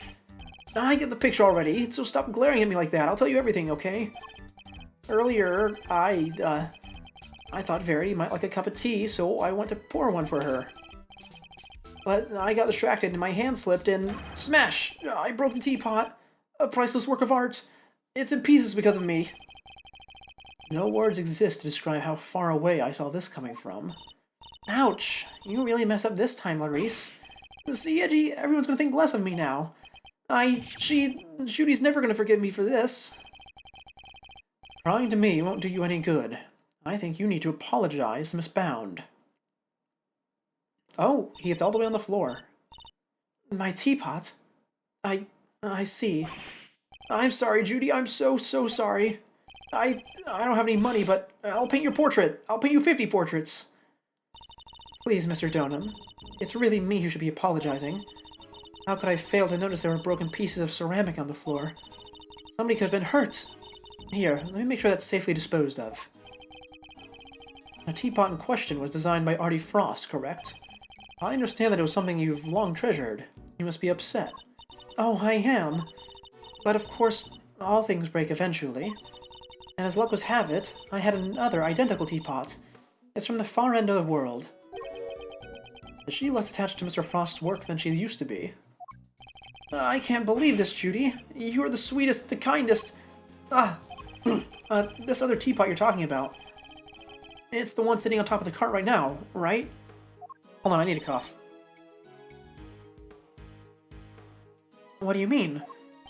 Yeah, so when I smashed the first one, I tried to hide the pieces in the bottom of the cart. And that's when I saw the other part under there, so I took it out and basically switched the two pots. Oh, I see. Yep, and that's everything I had to tell you. I'll be extra careful not to break the other one, I promise. You have no shame whatsoever, do you? I'm sorry. It's really quite alright. Thank you for being so honest. See, Edgy, isn't Judy the absolute best? I trust you won't take advantage of her kindness and will make amends somehow. I sure will. Once I make it as an artist, I'm gonna give her one of my paintings. She was one of my models after all, that's only fair. At this rate, I suspect he's more likely to make more trouble than amends. Don't you think it would be better for you to keep out of her way for a very long while? Oh, but I will be keeping out of her way, because I sketched her and the others already. Her and the others? Keen to see my work, huh? Yeah, I did a few great sketches of some ravishing beauties. Want to see? Interested in Larissa's ravishing beauties, huh, Mr. Edgeworth? I'm afraid you've greatly misjudged, Kay. I simply wish to see if Larry has captured any unusual details this time, too. Unusual details? Nothing's unusual about these. They're my best work yet. Really? Now I want to see them, too. You know, Larry does always capture some rather strange details. Every single painting he's made has been exactly what he saw, but what he sees is always quite ridiculous. I recall in the final trial of the 6th game, which is the last mainline game, it's kind of a send-off, right? Calling back to the original trilogy, you're playing as Phoenix for the first time in forever, Maya is your assistant for the first time in forever, and Edgeworth is actually your opposition, which is fantastic. Also, he looked quite nice with his glasses. But anyways, Larry's there as an artist, and I think this is the first time you meet him as an artist. Wait, no, second time. And he draws a pterodactyl, of all things, outside of his window. But it turns out that he just seen a broken off pieces of a sign that was in the shape of a pterodactyl. And he couldn't tell what it was because it was too dark. Just one of his many, many strange paintings. And it's so weird to think of him as a painter too, because he didn't actually pick up the painting thing until the last game in the original trilogy. And then he sort of disappeared for a while. Really? Now I want to see them too.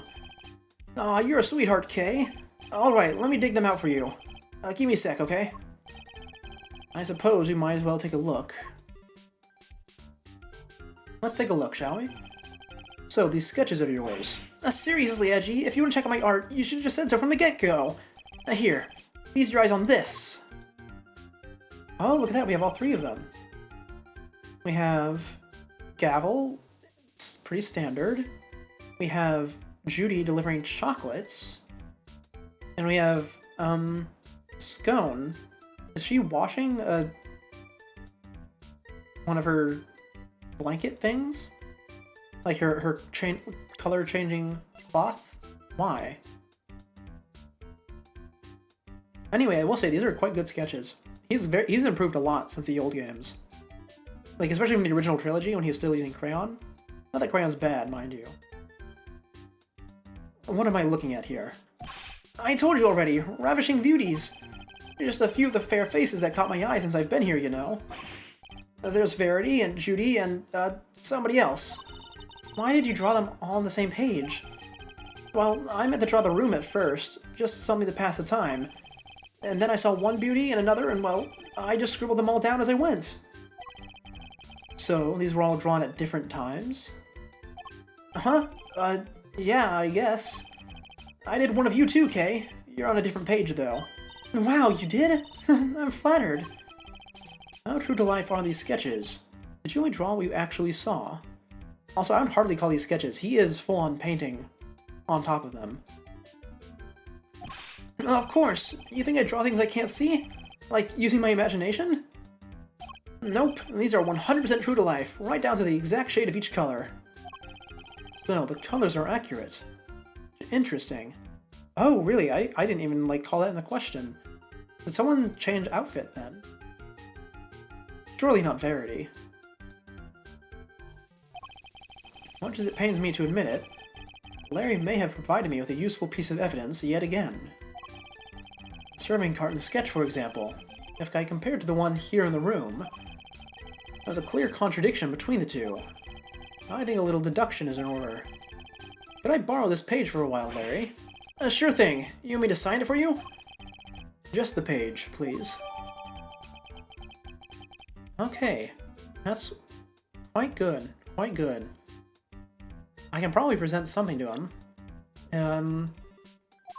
Anything in particular? Not really, actually. Let's back off. Let's see. Scone's outfit is the correct color. Let me look at Verity's outfit. Black, red, white, gold, green. That's about correct.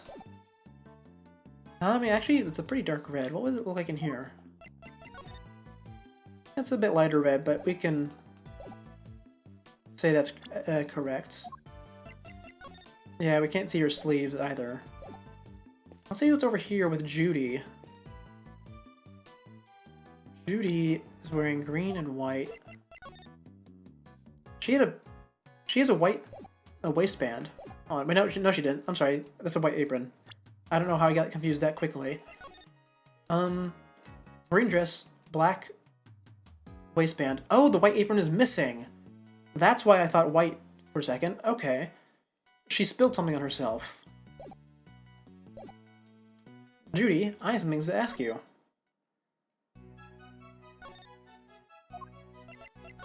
Wrong button. Oh my, is that me? Yes, it was painted by the so-called artist over there. It's wonderfully drawn. Would you mind if I keep it? Also, hold on. Now I can see you're up close. Okay, I just wanted to make sure. I thought her corset was just like a big belt in this drawing. Just wanted to clear up that misunderstanding. I'm sorry, Miss Bound, but I'm afraid it's an important piece of evidence.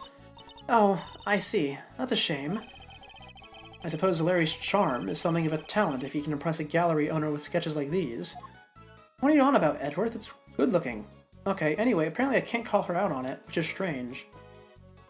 Maybe we do the puzzle pieces first, then. Shall we? Switch to teapots is the reason why the tea smells different. It is a different substance altogether. I suspect the difference in aroma we notice is due to the teapots having been switched. You do? I can't see what else it could have been. The tea itself hasn't changed. Why don't we ask Miss Bound, just to be sure?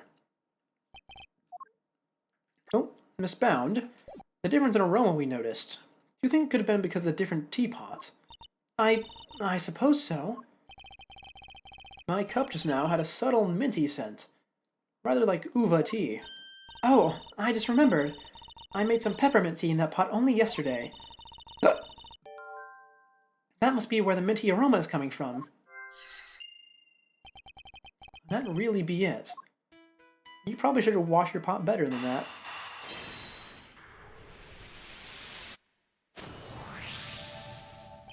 The tea from the teapot Larry switched in from under the cart smelled faintly of mint.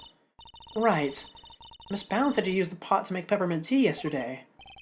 Yes, but there's something else that's been troubling me. Miss Bound seems to be taken aback by the switching of teapots rather than the breaking of one. You're right! You'd expect it to be the other way around. I suspect she might have been deliberately hiding the teapot underneath the cart. But why? One of Ubiquitium's key characteristics is its minty fragrance. So what if she'd been hiding something in that pot? What? In the teapot? It's simply a possibility, but one worth investigating, I believe. Mr. Winter, any luck finding that Ubiquium? Uh-huh. Oh. My people are searching the entire gallery, but they haven't found anything yet. And what about you? Don't tell me you know where it came from. I may have an idea. Ha! I knew it! If I can't find it, there's no chance a useless... What? You do know where it came from? Yes. But where? Mistbound's teapot. Wow, nice piece, I like it. Yeah, this looks like a fitting prize for a natural-born winner. It is not a prize. It is a vital piece of evidence. Oh, it's just evidence? Then I'll have one of the forensics people check it out.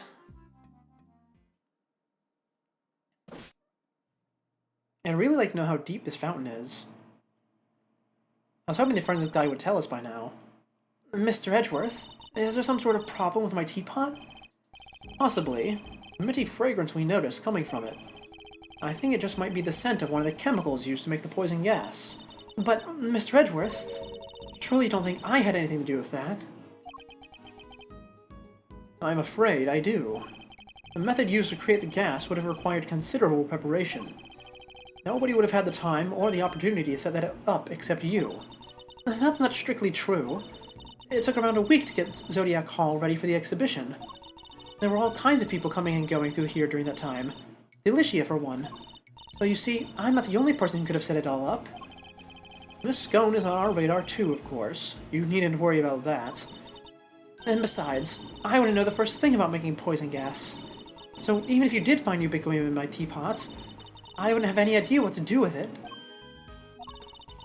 But I suppose we should see what the test results say first. Oh, wow, that is a really terrible slip-up you just said there. We have not said the word Ubiquium in front of you, at all. Mistbound claims she doesn't know the first thing about making poison gas. I need to find a way to prove that she's lying. Oh, really? Okay. I guess Miles didn't catch that. Surprising. Let's see. Is there anything else around here that I need to investigate, perhaps? Not necessarily.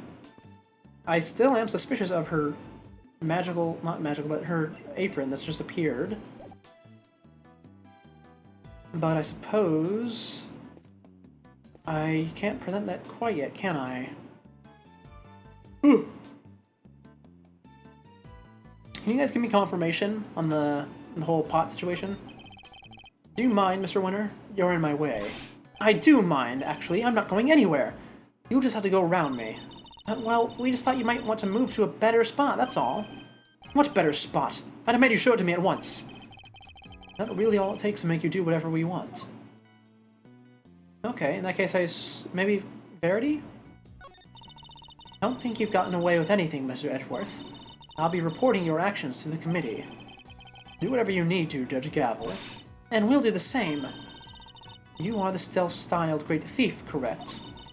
Mr. Edgeworth's association with such a character will be of interest to the committee too, of course. Go ahead and report me to your stupid committee. I'll be the toast of the thieving community. Looks like Judge Gavel will have to think up some new threats if she wants to intimidate Kay. Okay, in that case, let's try talking to Judy again, shall we? Does the sketch still not do anything? Just double checking. Okay. How about the cart? This lift cart. I heard it was in use 18 years ago, too. That's right. It was in another room earlier until I brought it out here. It's very useful for moving large, heavy objects around. But why is it wet? Was it used to carry something wet? Okay, I guess I can't get through there. Can I ask her about this? No, I cannot.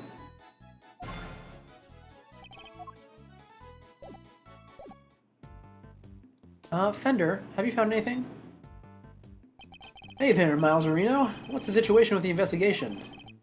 Things are progressing. I think a fuller picture of what happened is beginning to emerge. Good to hear. Guess I better step up my game too, then. This case seems to have a lot in common with the incident from 18 years ago. And how? It's got a lot. It's got the lot. Melting statues in the Winter Wing, and even the murder victim's body. But how did nobody ever figure out that the body had gone missing? Frost had no family apart from his son.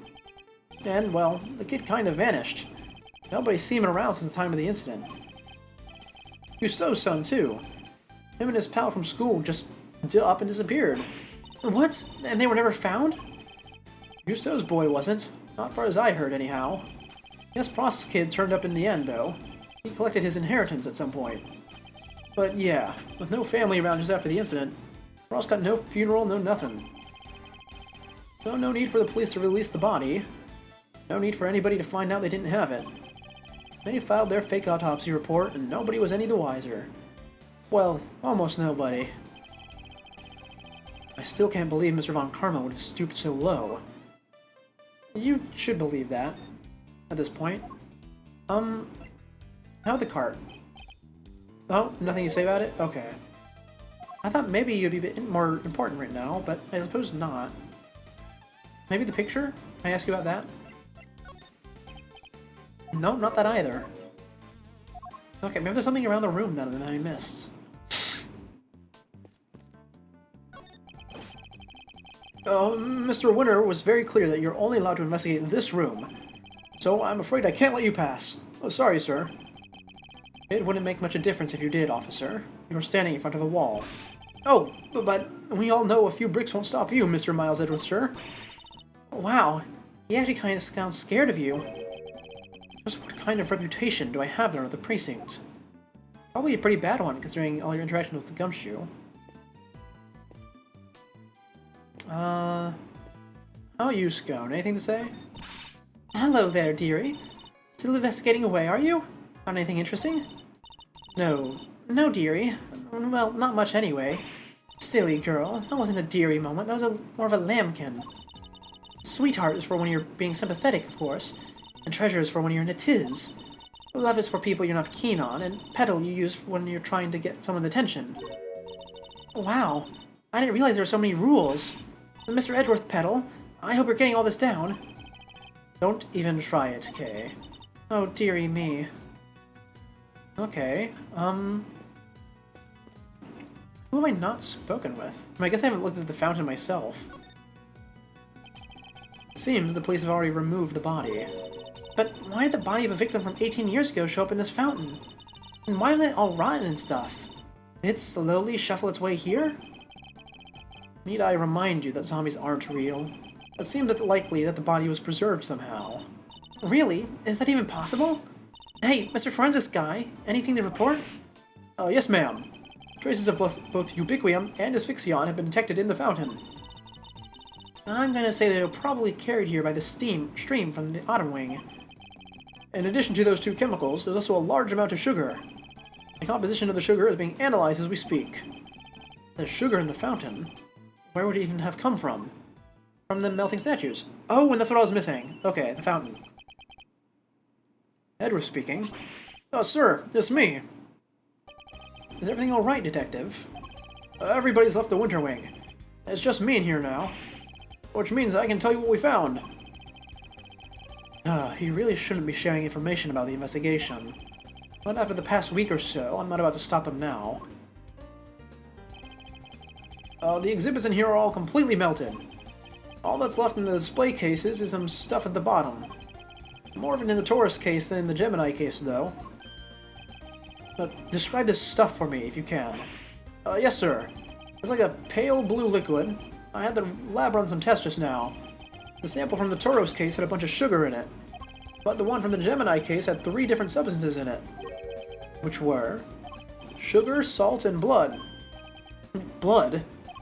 What is salt and blood doing in Gemini case's sample? I can't imagine whose blood it could possibly be, but... I'll get it tested right away, sir. Please do, Detective. Oh, I also spoke over the radio with the forensics guy working the fountain room. He said he just got the word that the sugar they found in the fountain matches the sugar in the pale blue liquid. I see. That might well prove to be a significant development. Anything else to report, Detective? Yes, sir. We found one of those light-emitting devices here in the Winter Wing, too. There were a few of those being used back in the Autumn Wing to disguise it as the Winter Wing, as I recall. It seems that the equipment from 18 years ago is more than just for show. I need to talk with Miss Scone about this. Anyhow, I'd better be getting back to it. I'll let you know as soon as we hear from the lab about that blood. Yes, thank you, Detective. What was that, Gummy? Seemed like he had a lot to say. He did. And all of it very useful. I'm going to prove that Miss Bound's claims about who could have set up the poison gas trap are false. I'll need to talk to a certain somebody else who was here 18 years ago. Alright, it looks like I was talking to the right people, just in the wrong order. Miss Scone, I'd like to ask you a few questions, if I may. Oh, of course, dearie, fire away. Anything for you, Milesy Smilesy, and dear sweet little Tooth Decay. Oh, that's a terrible nickname. Tooth Decay? Really? I'd appreciate it if that was the last time you called me Milesy Smilesy. I'm not a fan of Tooth Decay either. Well, you'll just have to like it or lump it. I can't change a nickname once I've settled on it. Well, I guess we tried. What can you tell us about the various devices used to decorate the gallery's exhibits? There seem to be some pretty specialized items in use. Light-emitting devices, luminous fabrics... Oh, I can tell you all about those, dearie. After all, I'm the one that gave them the Moody Judy. It was my way of saying sorry after I broke the rules all those years ago. I brought her 4 lovely new salt lamps, and gave her the 4 pieces of luminous cloth I used for the contest. Wow, that's super generous of you. Well, us girls have to do our best, don't we? Not everyone understands, of course. That better not be a dig at me, Delish. I told you how kind I thought that was. Yes, back when you were a dear, sweet, innocent baby boy. What happened to you, eh? A dear, sweet, innocent baby boy? Mr. Fender? Can't quite picture that, I have to say. So, these decorations. They're all the same as the ones you saw 18 years ago, correct? Yep. Salt lamps, glowing fabric, light-emitting doodads, the whole bit. There are 4 luminous cloths in use in the Autumn Wing. But I'm sure I saw another one somewhere. I'm not lying! Oh, it's in my bag somewhere, I'm sure of it. Yep, and she had it there. She also has it by the fountain in the one sketch. What is she looking for? That's not it. And that's not it. That cloth looks familiar. Maybe I should jog her memory with something so Miss Scone will tell us more. Miss Scone, you're something of a specialist. How might someone learn to make poison gas that was used in the attack, Any ideas? Oh man, my nose is really starting to clog up now. Oh yeah, I can't breathe through my nose anymore. That's a shame. I might be sounding a bit nasally then from now on. Well, any pharmacist who's ever handled Infesticide Ultra would know for a start. After all, it says right there on the label, do not mix with products containing Ubiquitium, ever. But what about a layperson? It's unlikely they'd know, wouldn't you say? I suppose so, yes. Well, not unless they had a nose through the Ultimate Cookbook anyway. The prize from the contest 18 years ago. The recipe for making Infesticide Ultra, along with that not mixing with Ubiquitium bit, is in there too, you know? Okay, we really are cornering Judy here on being the one who made the poison gas trap. But I still don't know why. So, you're familiar with the contents of the book? Oh yes, dear, I know it inside and out. Because I work for the Tangaroa Group, you see. We're the company behind Cold Killer X. I'm sure you've heard of it. Hey, I was right about the Cold Killer X thing. Cold Killer X. Fights back sniffles and sneezes with ease, apparently. After Sammy Poople was found guilty, the company took custody of the book. But they only granted their most trusted people access to it, of course. Which means Miss Scone is one of these elites, I suppose. And let me see. What was the thing I needed to present? Right, the extra cloth that you had. You had a piece of fabric like this in your bag, did you not, Miss Scone? Albeit a somewhat grimier one. Grimy? How rude! You won't get people to cooperate with your little investigation like that, young man. Shall I call it a dish towel, then? Perhaps you used it to wipe up some sort of spillage? Ah, a spillage, he says. The cheek. That's a piece of highly specialized luminous cloth. Oh, I probably shouldn't have told you that. I think I'd like to know a little bit more about this highly specialized luminous cloth, if you don't mind. Why didn't you want me to know you had a piece of luminous cloth in your bag? Oh, well, I suppose there's no point in hiding it now, is there? If you must know, I fished it out of the fountain. It was right before they called me into the Autumn Wing. So, Larry's sketch of Miss Scone is of when she was trying to retrieve the cloth. Wait, it was already in the fountain. Why? I mean, we knew the body was already in there at that point, probably. But why is this there? At first, I thought it was one of those ones I'd given to Moody Judy. One of the 4 you'd given to the gallery, correct? Exactly, but all 4 were being used in the Autumn Wing, weren't they? So I realized it must be the one that went missing all those years ago. I had already had my Infesticide Ultra pinched and used to make poison gas. If one of my cloths turned out to have been used in some sort of dastardly deed too as well, I was going to look guilty as sin, wasn't I? So I kept it hidden in my bag and hoped for the best. I see. Oh, it does feel good to get off my chest, though. Stress is no good for the complexion. So, the cloth that disappeared 18 years ago, the one that the victim was wrapped up in, just happens to have reappeared in the fountain at the same time as the body. What happened here? That's so strange. Is there anything else to present to her, specifically? I don't think so. I think we're done here. Do I have enough puzzle pieces? No, not quite. Not quite. In that case, let's go speak with Judy, shall we? Let's see, Gemini case analysis results. Oh, actually, I don't have enough for her yet. No. In that case, let's go keep talking to Scone. She has something else then. Maybe she has something to say about the Suns. Nope, she does not. She immediately calls it rubbish. Got it. How about if I print this? Oh, look at that! A picture of silly old me! That's right. You seem to have caught the artist's eye. You mean that lovely Laurie Limekin? I'll have to have a word with him and say thanks. Well, I'll be glad to introduce you.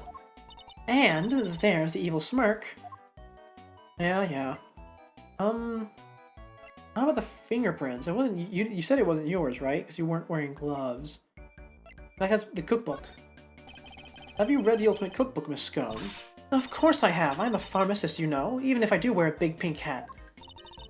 I think it's so cool that you're a pharmacist. Well, so do I, dearie, so do I. Aren't you a sweetheart, my sweet little tooth decay? Since when were you interested in pharmaceuticals? Shh, I'm working on my magic, Mr. Edgeworth. Buttering her up so she'll do what I want. Anyway, Miss Scone, Delicia, I was wondering if I could maybe... No, how many times, you cheeky little imp? Once your name's decided, I can't change it. Dang, so much for the sneaky approach. What kind of great thief am I? Not a very good one. Hold on, is my thing good? It is. I don't think I really have anything else to present to her that I didn't already have the option to do before. Let's see. Maybe the teapot? Nope, it's rubbish. Okay. Who else must I speak with then? Larry, do you have anything else?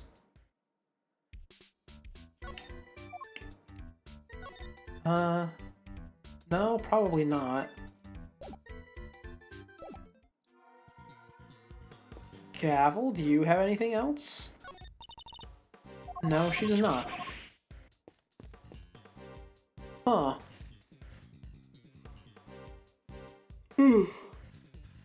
Oh, second yawn.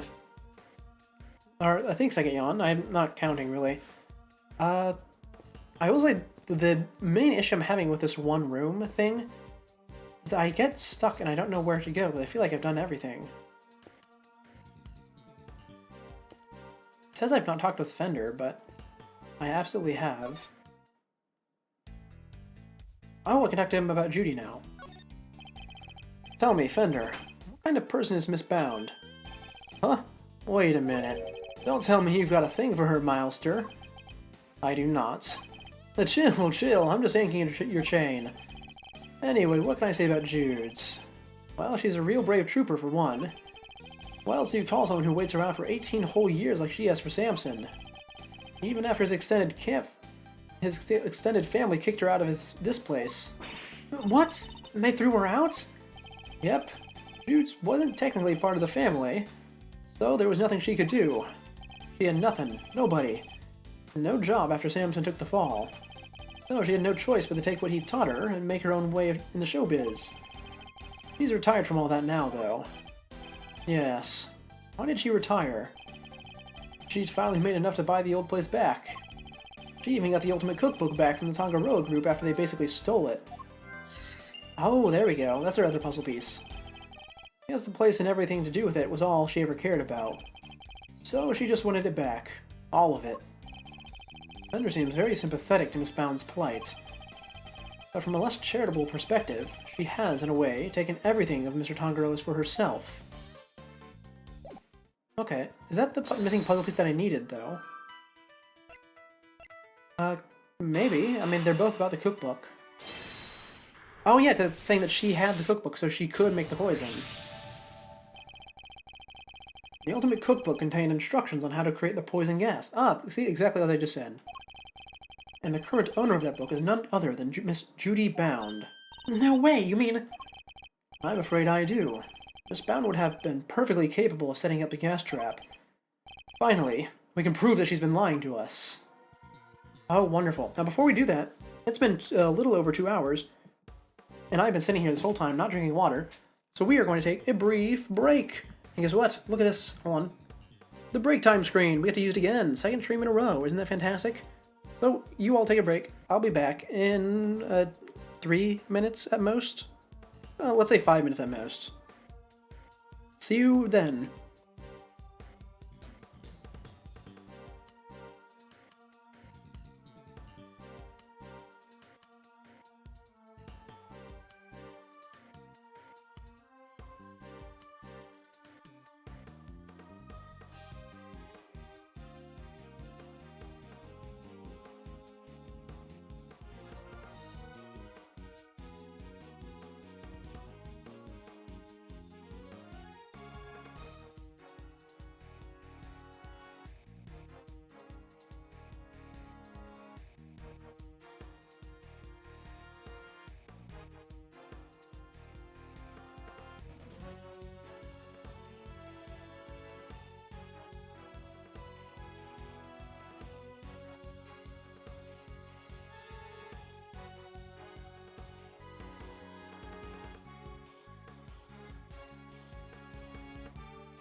And I'm back. Look at that. I told you I wouldn't be gone for too long.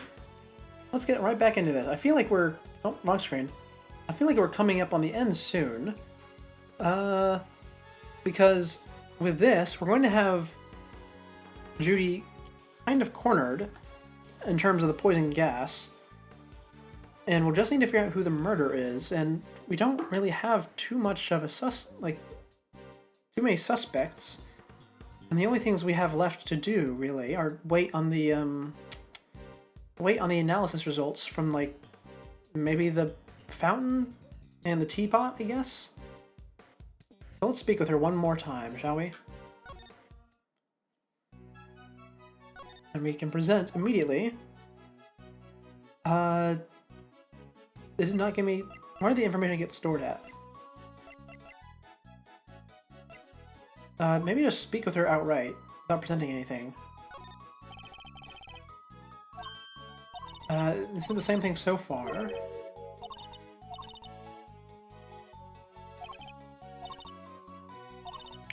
Yep, saying they look the same. Wait, hold on. You're saying that the galleries look the same. But what do you mean I don't have the evidence to prove it? Did I not get a piece of evidence from doing that little puzzle thing? Hold on. Did I overlook something? Statute of Limitations expired 3 years ago. Yeah. No detailed autopsy report due to body going missing. And the image, yeah. Where did the evidence go? Maybe I should not have taken a break quite yet. Not the luminous cloth, certainly.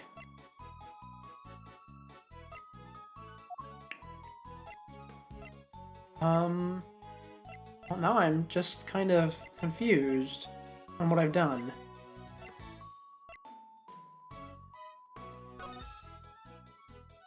Oh no, what have I done to myself? I've confused myself. Do I have any puzzle pieces left? Nope, they're all gone. Well, I'm supposed to talk to Judy at this point and present to her evidence, but I don't actually have evidence. Was I supposed to talk to someone else? Hey Fender, you have anything to say? No. Does Scone have anything to say? Is it the people I can investigate right now? No, she also not. I mean, I do have evidence. I just don't have it in my inventory. Why don't I have it in my inventory? Results of analysis conducted on the melted contents. Yeah. Larry's sketches. This isn't quite relevant yet. The lift cart's not yellow. What did I do? Okay, right before the break, I put together that she is in... she has the cookbook, right? Do I just present the cookbook to her then? Now that I've made that connection, even though it's not been updated? What kinds of pharmaceutical recipes are in the Ultimate Cookbook? Oh, there are so many. It'll take a while to go through them all. But if you really want to know, well, then let's start the show. Join me as we sing the song. It's a nifty, thrifty 2 hours long. Now one by one we'll sing the things that the world's best little cookbook brings. What do you think, Mr. Edgeworth? Want to listen to the rest? No, that won't be necessary. Really? Okay, But nothing here got its description updated, so now I'm just confused. Do I say the poison gas? No, that's also a dead end. Oh no, I think I have to look up the guide because I've confused, I've lost where I've gone because I took a break right at the crucial moment. Oh, that's quite possibly like the most embarrassing way I could have like messed this up. Oh, okay. I mean, I'm going to, let's do it. What are you gonna do? Let's see, talk to Eddie. Yeah.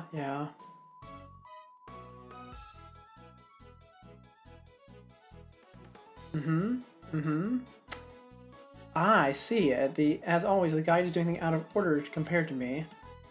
So I had to read the whole thing from the beginning. Well, I've done that. I've done that. I've done that. Oh, I'm just like missing some random investigation thing around the room, aren't I? Okay, hold on. Let's see. Do I have this in my inventory yet? Hold on. Oh, that's the wrong button. I don't. Okay, what the issue is that I missed a random investigation somewhere. Let's see. Where do I find that at? Talk to Judy. Yeah, yeah. Oh, okay, let's talk to her. Yep, but the poison gas incident is the only thing that's here. What?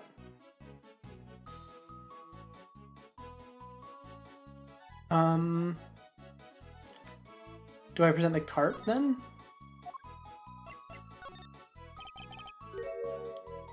I think I've already done this though. Yeah, I have done that. Okay, what else is there? Oh, this is such an awkward thing. I haven't felt like this since the first game. Because the first game was really a maze trying to figure out what you were trying to do.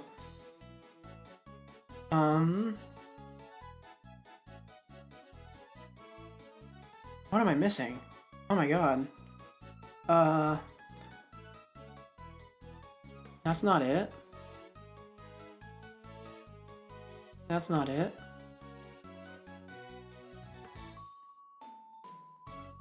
That's not it. Why am I missing this thing? How do I get it? Present the sketch to her, maybe? That's not it. I've done this before as well.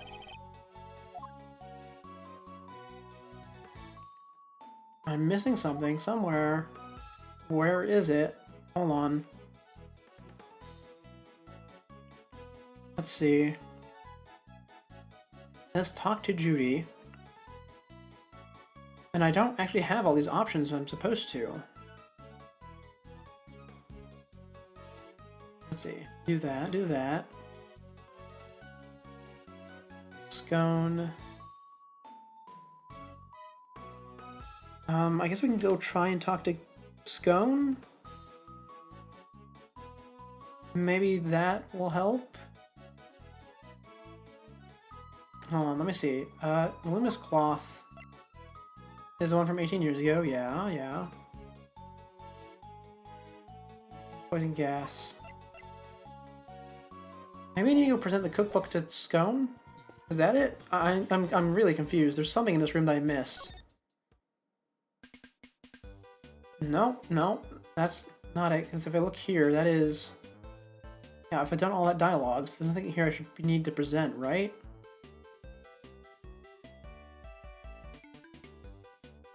I'm gonna go right back to Judy, because I feel like there should be some more here.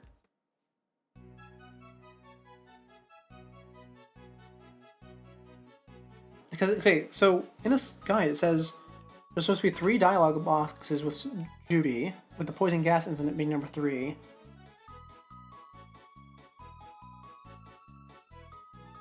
I guess I did the other 2 already then?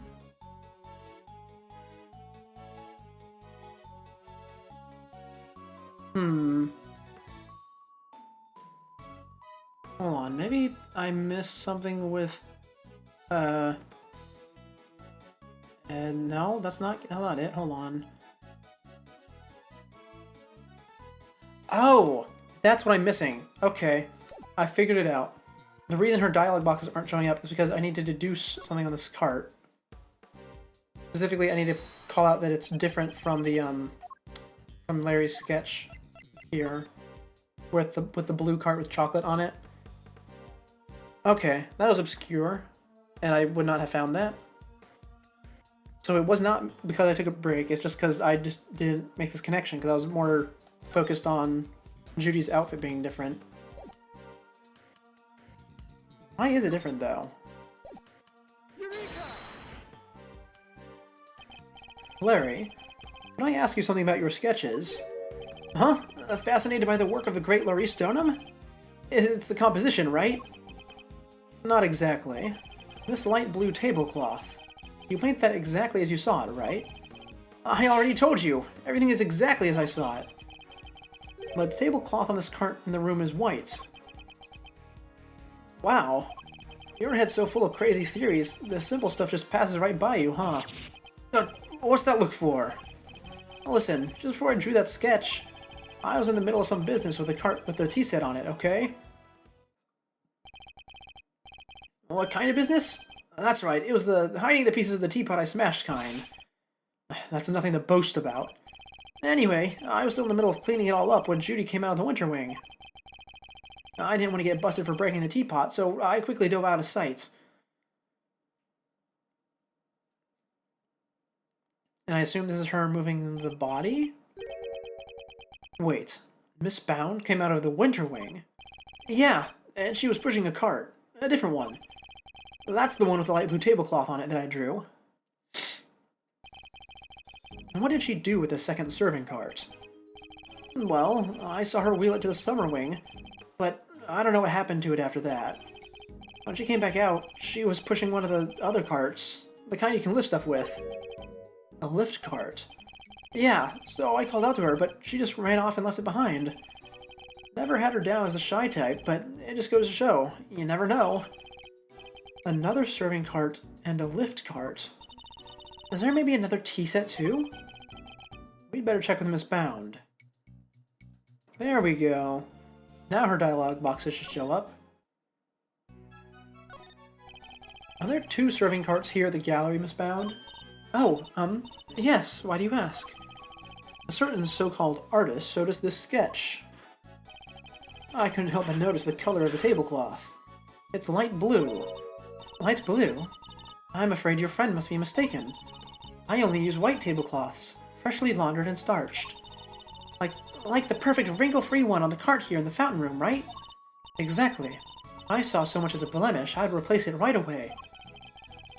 Would the color of the tablecloth in the sketch simply be a mistake on Larry's part?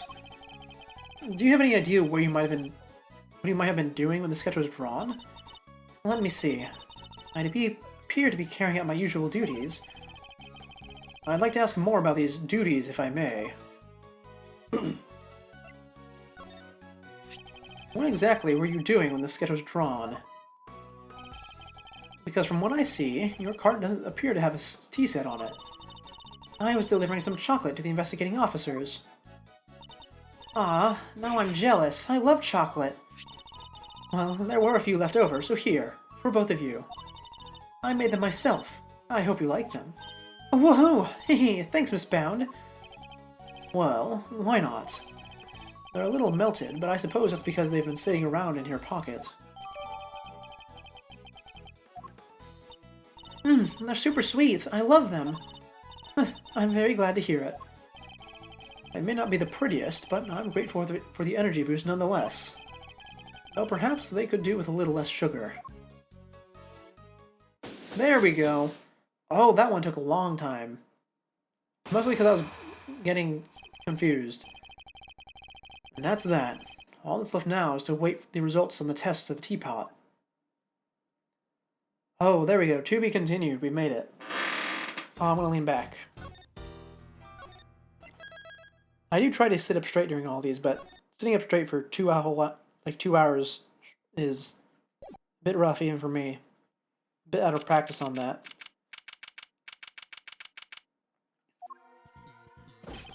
The test results have just come in, sir.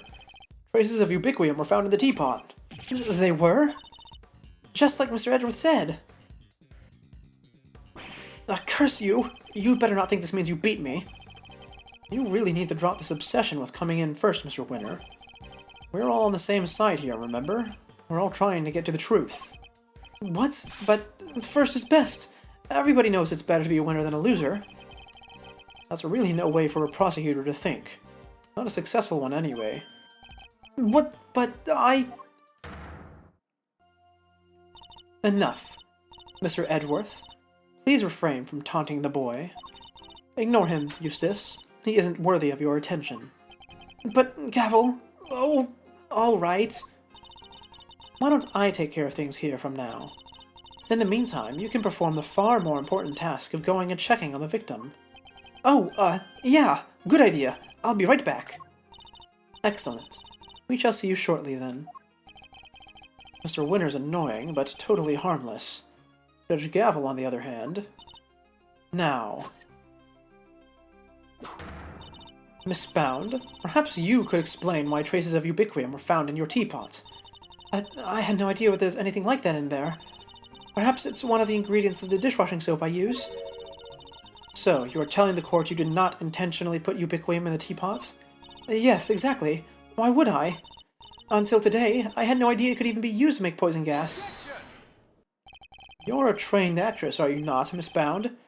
I thought you would be a more convincing liar. What do you mean? You had access to the Ultimate Cookbook, correct? A book that just so happens to contain instructions on how to create the poison gas used in the attack.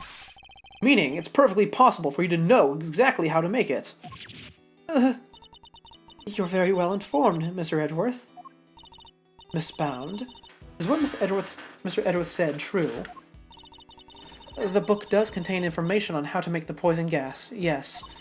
But the fact that I have seen it doesn't make me guilty. Can I ask exactly how the gas was triggered?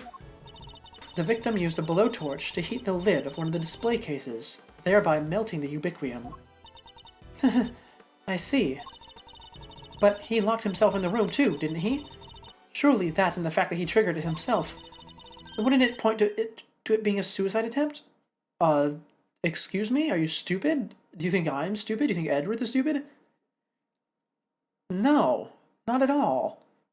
The ubiquium was used to freeze the case shut so that he had to use the blowtorch to open it.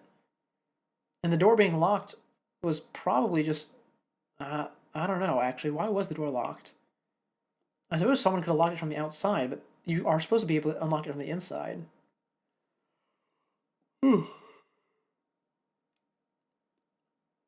Maybe he just didn't get that far?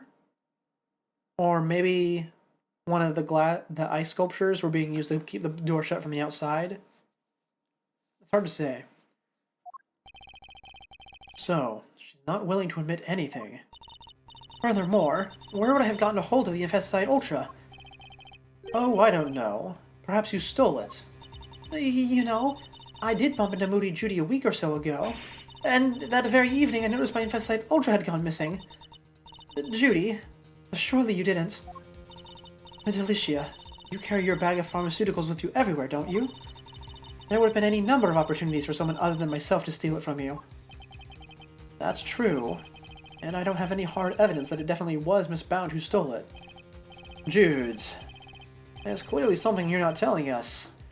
So why don't you just come clean, hmm? We all know you never hurt somebody for no reason, so... Not you, too. I think I'm guilty. You think I'm guilty as well, Mr. Fender? Can you blame me? Well, you've got one wing disguised as another, a gas trap in one of the display cases, and you're the proprietor of the establishment. Looking a lot like you did it, kiddo. Not to mention, she's also the only employee. You've got it all wrong. You have to remember, the art gallery doesn't have any security cameras, nor any security personnel. If some ill-intended person or other wanted to get in undetected, I don't think they'd have much of a problem. Wow, you're practically asking to be burglarized. You need to be more careful. A great thief could have a field day in here. I don't think she's joking. And actually, it seems that Mr. Gusteau did in fact enter the gallery before it opened. Sheesh. You're just one tough cookie. She's not budging an inch. Maybe it's time to rock a little technique Gregory taught me back in the day. And what technique might that be? So, hear me out. Everything's connected to what happened 18 years back, yeah?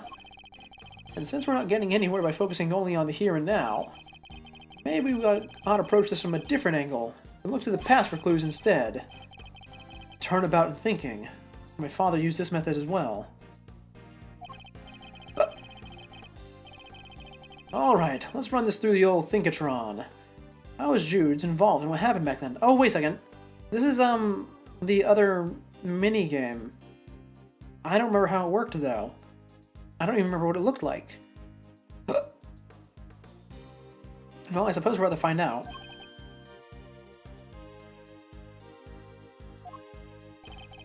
According to Miss Bound, it was because of her that Mr. Frost's flavored ice sculptures melted. And yet, his sculptures are here on display at this very gallery today. Is it possible that she... Thank you, Fender. I think I know what I need to ask Miss Bound now. Don't thank me, thank your pops. Now, take it away, Milesy. I'll grab the popcorn.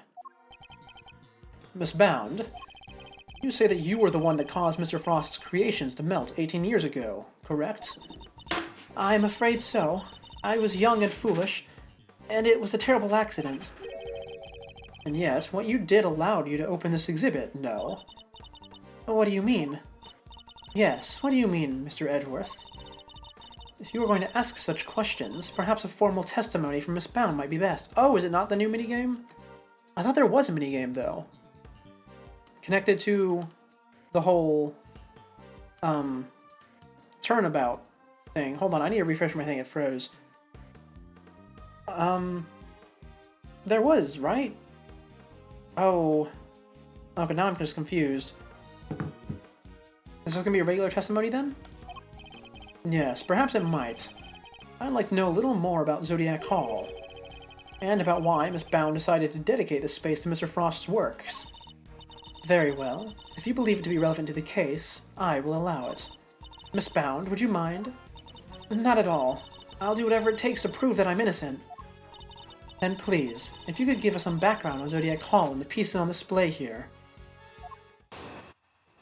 Okay, it is just a regular testimony.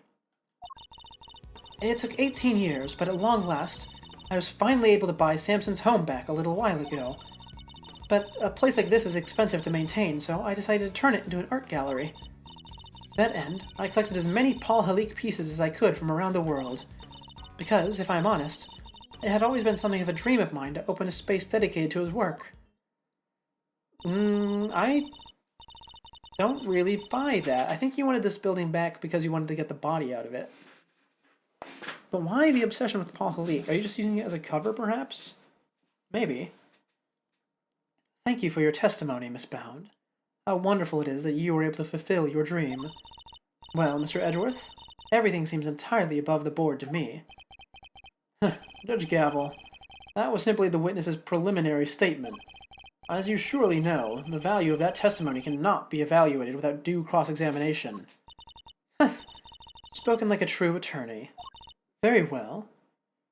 You may do what you must. I wonder if the committee that Gavel's a part of still exists in the future, because Edgeworth does end up becoming chief prosecutor.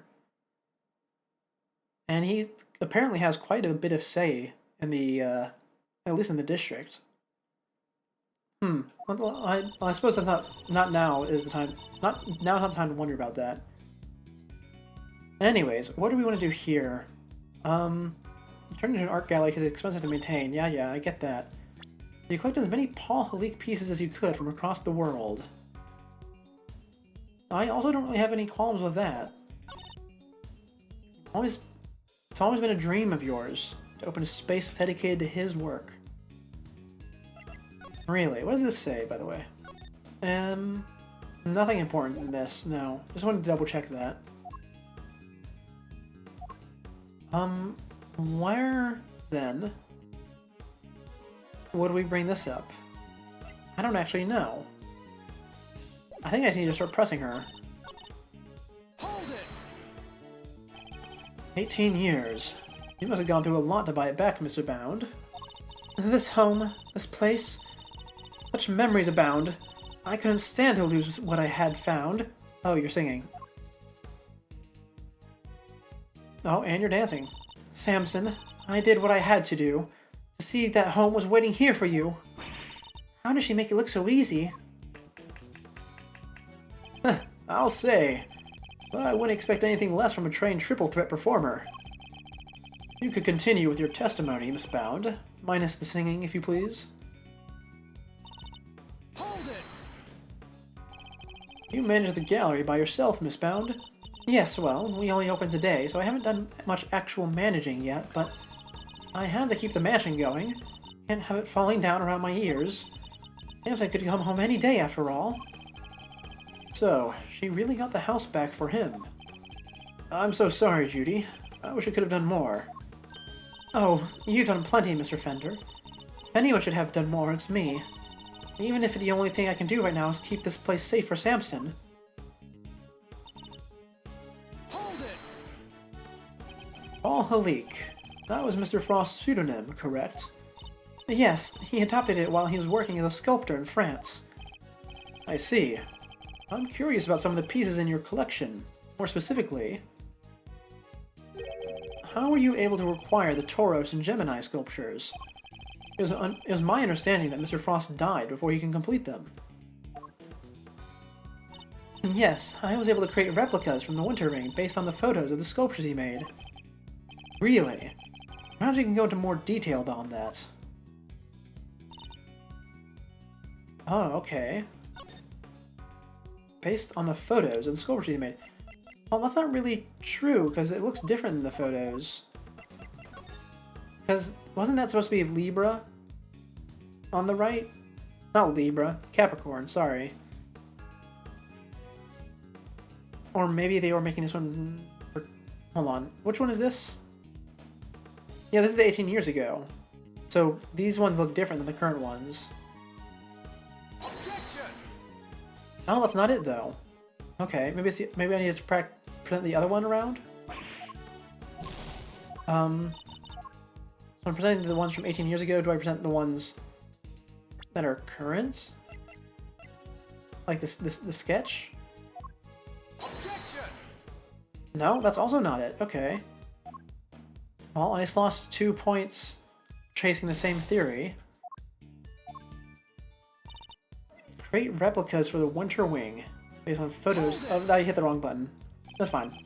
These photos you mentioned, mean the ones you yourself took in Mr. Frost's room 18 years ago? Yes. You certainly know a lot about what happened back then, Mr. Edgeworth. So, those statues in the Winter Wing were just copies? And I didn't even get to see them before they melted. No, the sculptures in question were definitely not replicas. Which means that Miss Bound is lying.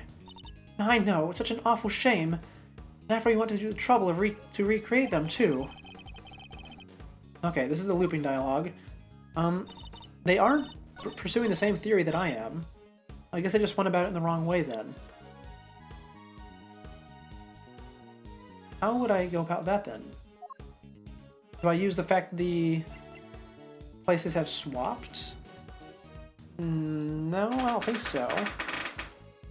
Not the cloth either, right? I mean, I guess there was a cloth being used in the original.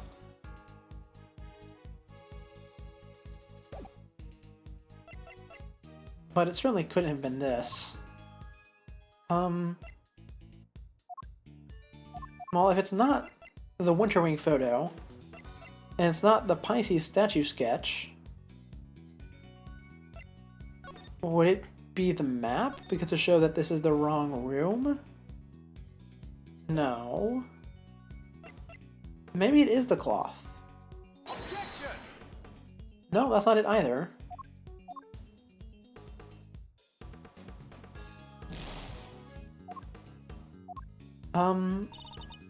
Okay, what would it be then? You're able to create replicas from the Winter Wing based on the photos of the sculptures you made. Well, this is the photo. It does not match this at all.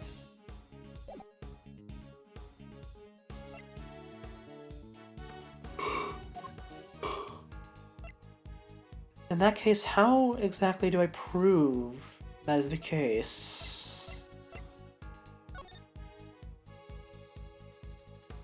Sugar composition matches that of the sugar found in pale blue liquid. Is it this? Are we seeing that that's literally the same statue, just tweaked a bit? Maybe. Oh, that is what we're saying. Also, my nose is starting to unclog. That's nice. I'm afraid you've run out of road, Miss Bound. You can lie all you like, but you can't deny the results of the tests conducted on the sculpture's remains. And those tests leave no room for ambiguity. What you had on display weren't replicas. They were the very statues Mr. Frost carved 18 years ago. Oh, I can probably help explain how they worked it out if you like, dear. It's the sugar, you see.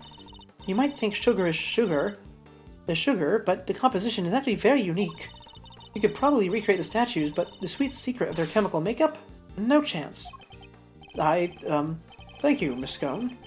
I don't recall asking for her help, but still. Yeah, that's very surprising. To put it simply, the statues didn't disappear back then because they'd melted.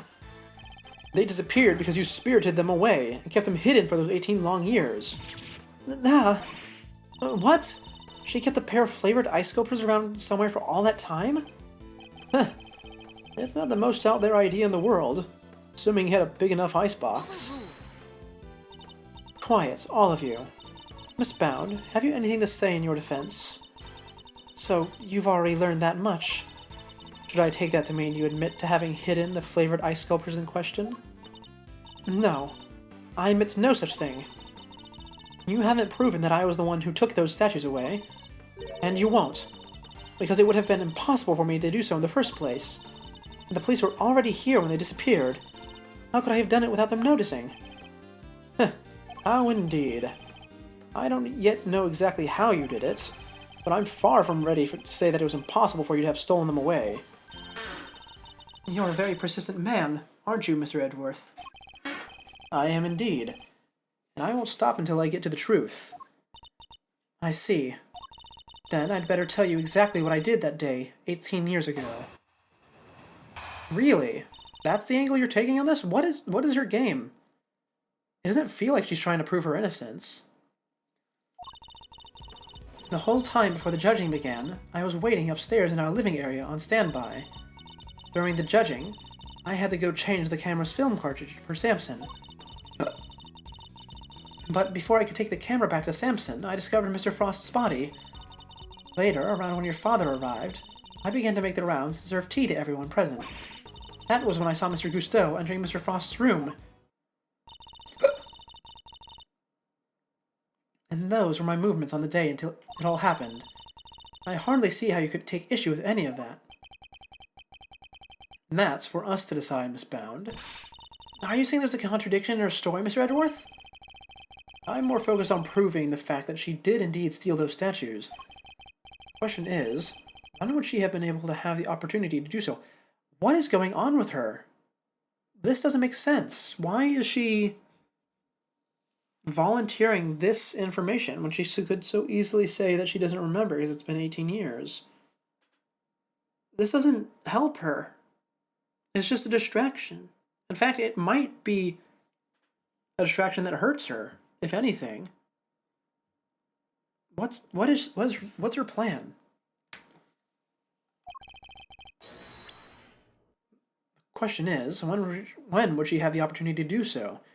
If I can pinpoint that, I might be able to prove exactly what she got up to. Yeah, I still don't know what her plan here is. This isn't helping her. Like, this isn't even a trash testimony. This is just an unnecessary one. It's giving information that she doesn't need to give up. Okay. Let's see. Waiting in the living area on standby. That's fine. And you had to go change the camera's film cartridge for Samson. That's also fine, right? Do we have the camera anymore? No.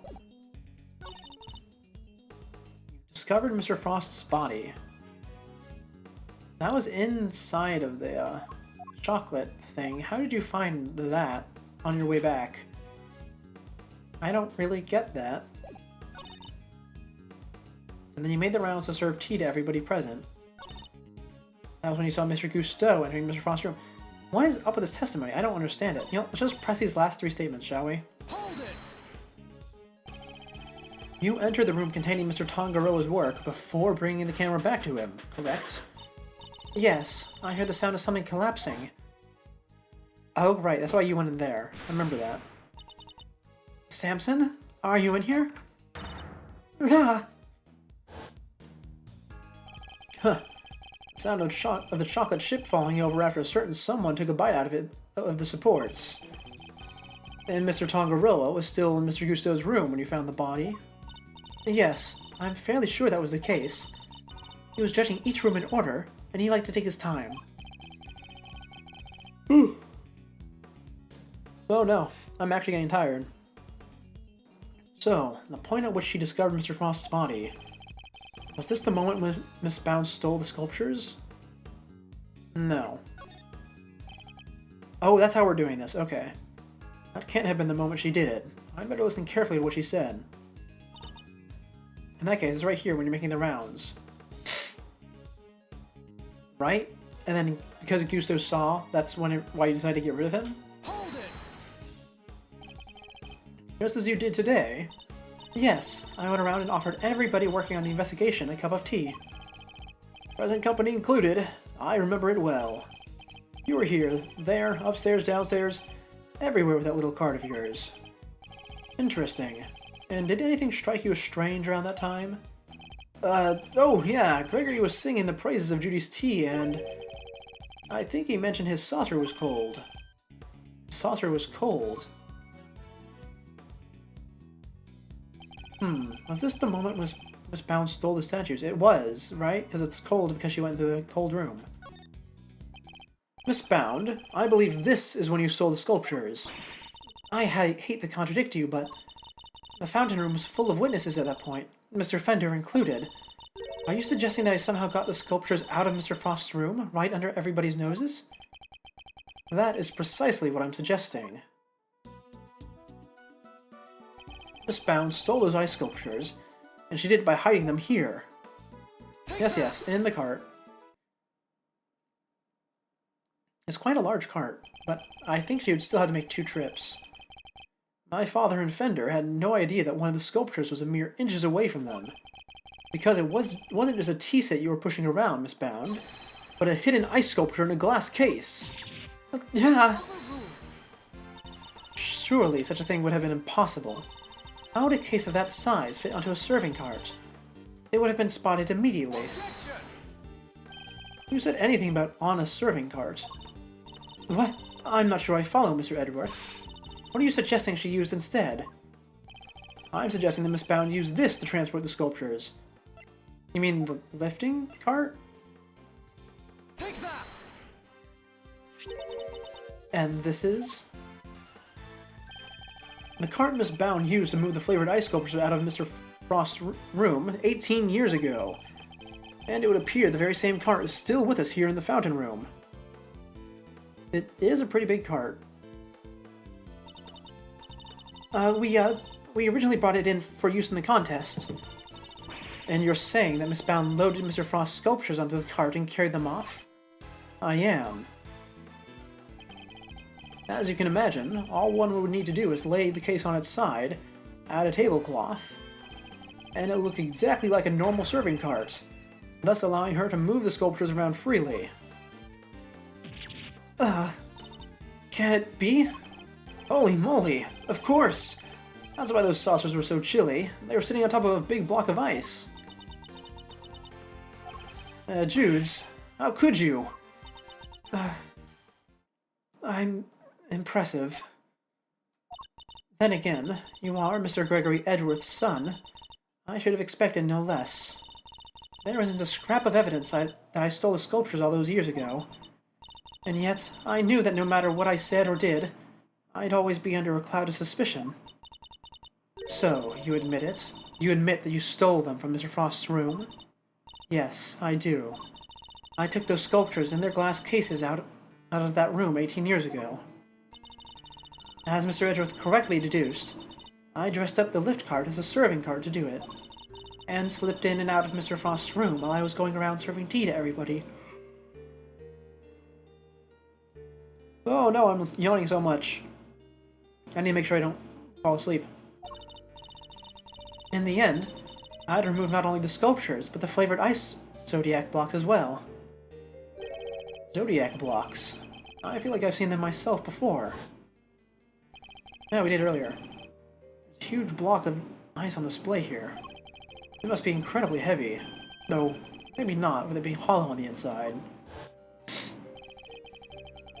If your winter wing really is an exact replica of Mr. Frost's room from 18 years ago, then, even though my father never saw them, because they had already melted, the Zodiac blocks must have been in the victim's room back then as well. When I had finished moving the 2 ice sculptures and the 2 Zodiac blocks out, I took 2 fresh, empty cases to Mr. Frost's room and put them where the original 2 had been. Only the sculptures had been kept in glass cases, you see, to prevent them from being damaged. The blocks were a little more robust, so they had been displayed as is. As stated in the contest rules, we were responsible for providing all display materials, including cases. meaning it would have been easy for her to prepare those empty spares she swapped in. Mr. Frost's room contained quite a few other flavored iceworks in progress. I figured if I melted them down somehow, the resulting puddle would look like it came from the sculptures. And that is how the sculptures from 18 years ago came to be in Winter Wing today. I have to say, Mr. Edgeworth, that's quite the confession. Indeed. And to think she offered it so willingly because she knows there's nothing we can do with it. That's all I have to tell you.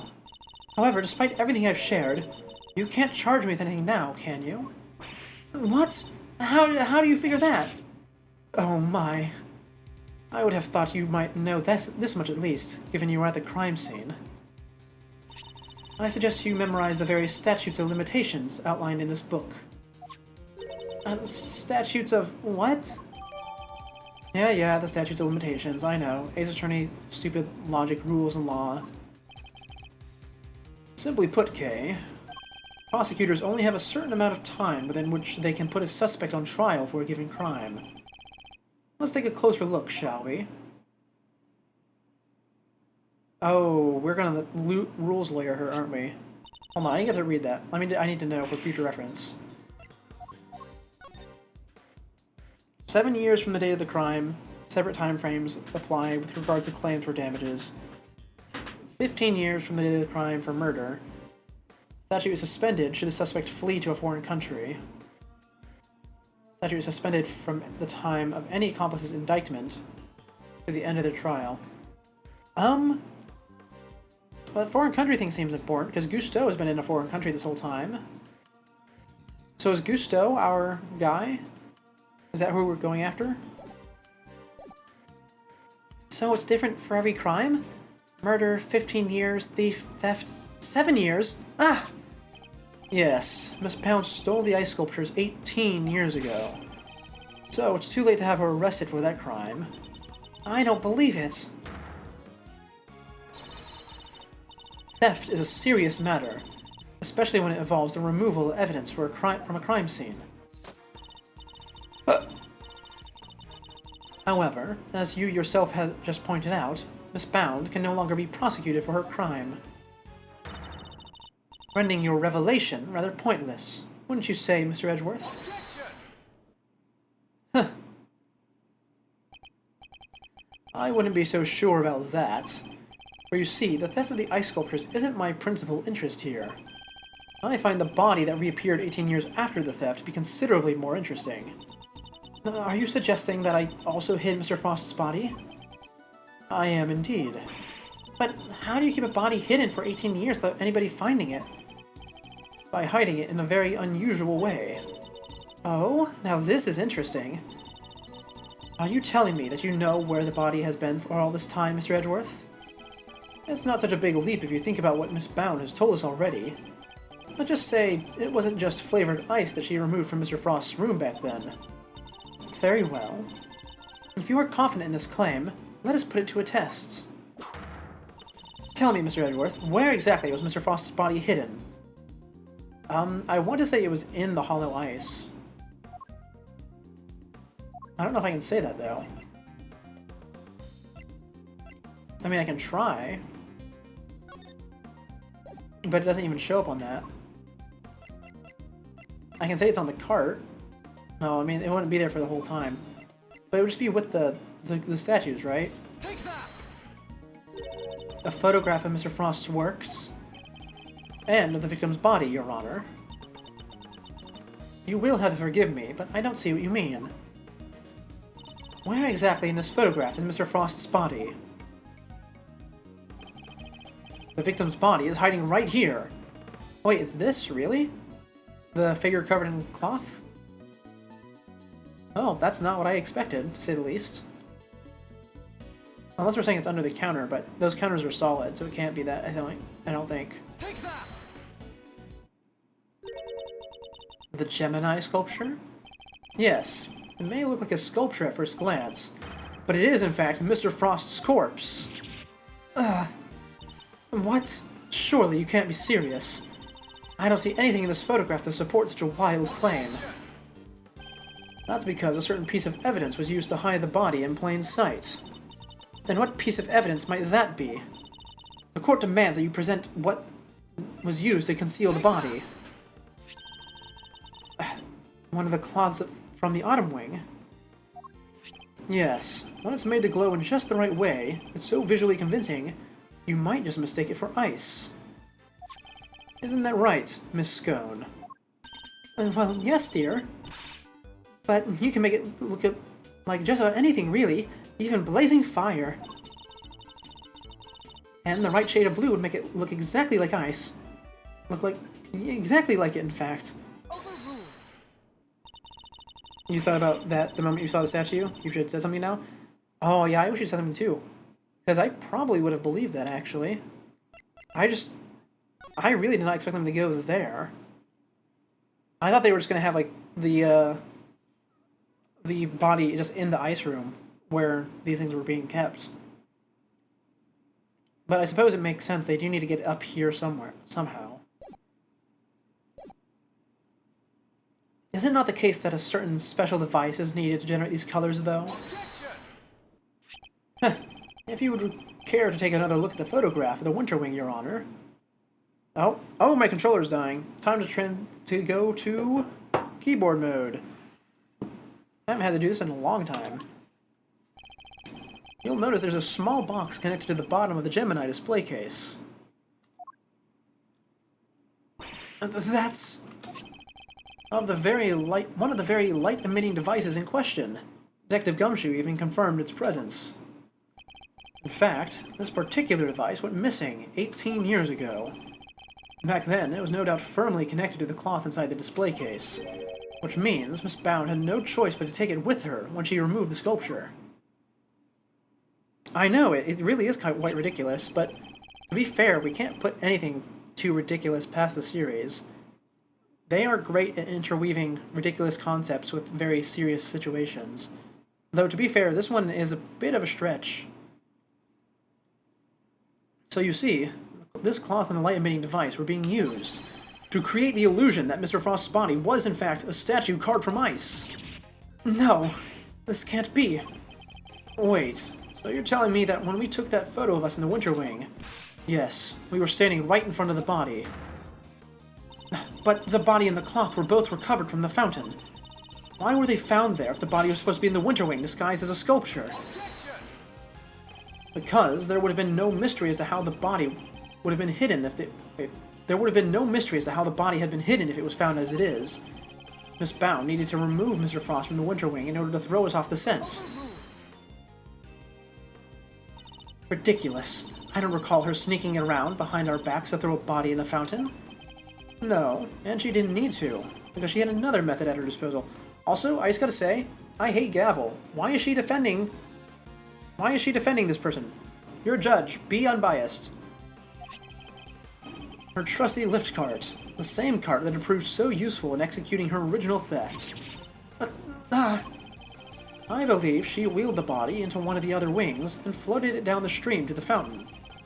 The frozen body, being quite solid, probably got stuck somewhere along the way, which is why only the tablecloth appeared at first. The cloth Miss Scone discovered. And then the body followed afterwards once it had thawed enough.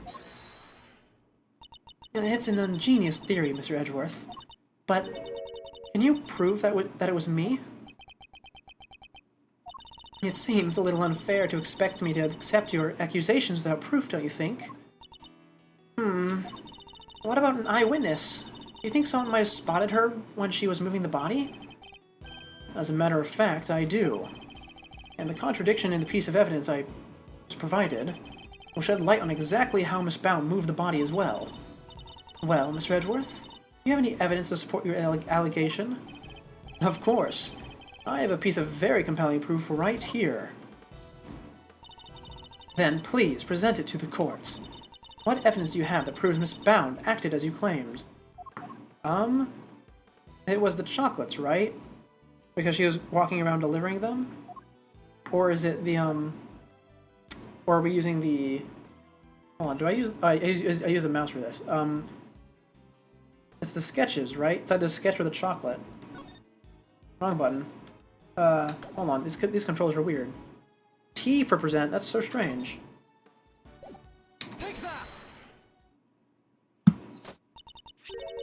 More drawings? And is that me? Yes, Mr. Butts drew sketches of people as they passed through the fountain room. But what I'm interested in is the cart we see here. Miss Bound's surfing cart. What about it? Heh, you don't see it. She's using the same trick she used 18 years ago. Ergo, we know that Miss Bound was busy moving Mr. Frost's body when this picture was being drawn. What? If I may, I don't see Mr. Frost's body anywhere in that sketch. All I see is a picture of me delivering chocolates to everyone. Really? Allow me to direct your attention to the color of the tablecloth, Miss Bound. I had originally thought that Mr. Butts had made an error, but he's assured me that couldn't possibly be the case. This tablecloth appears to be light blue.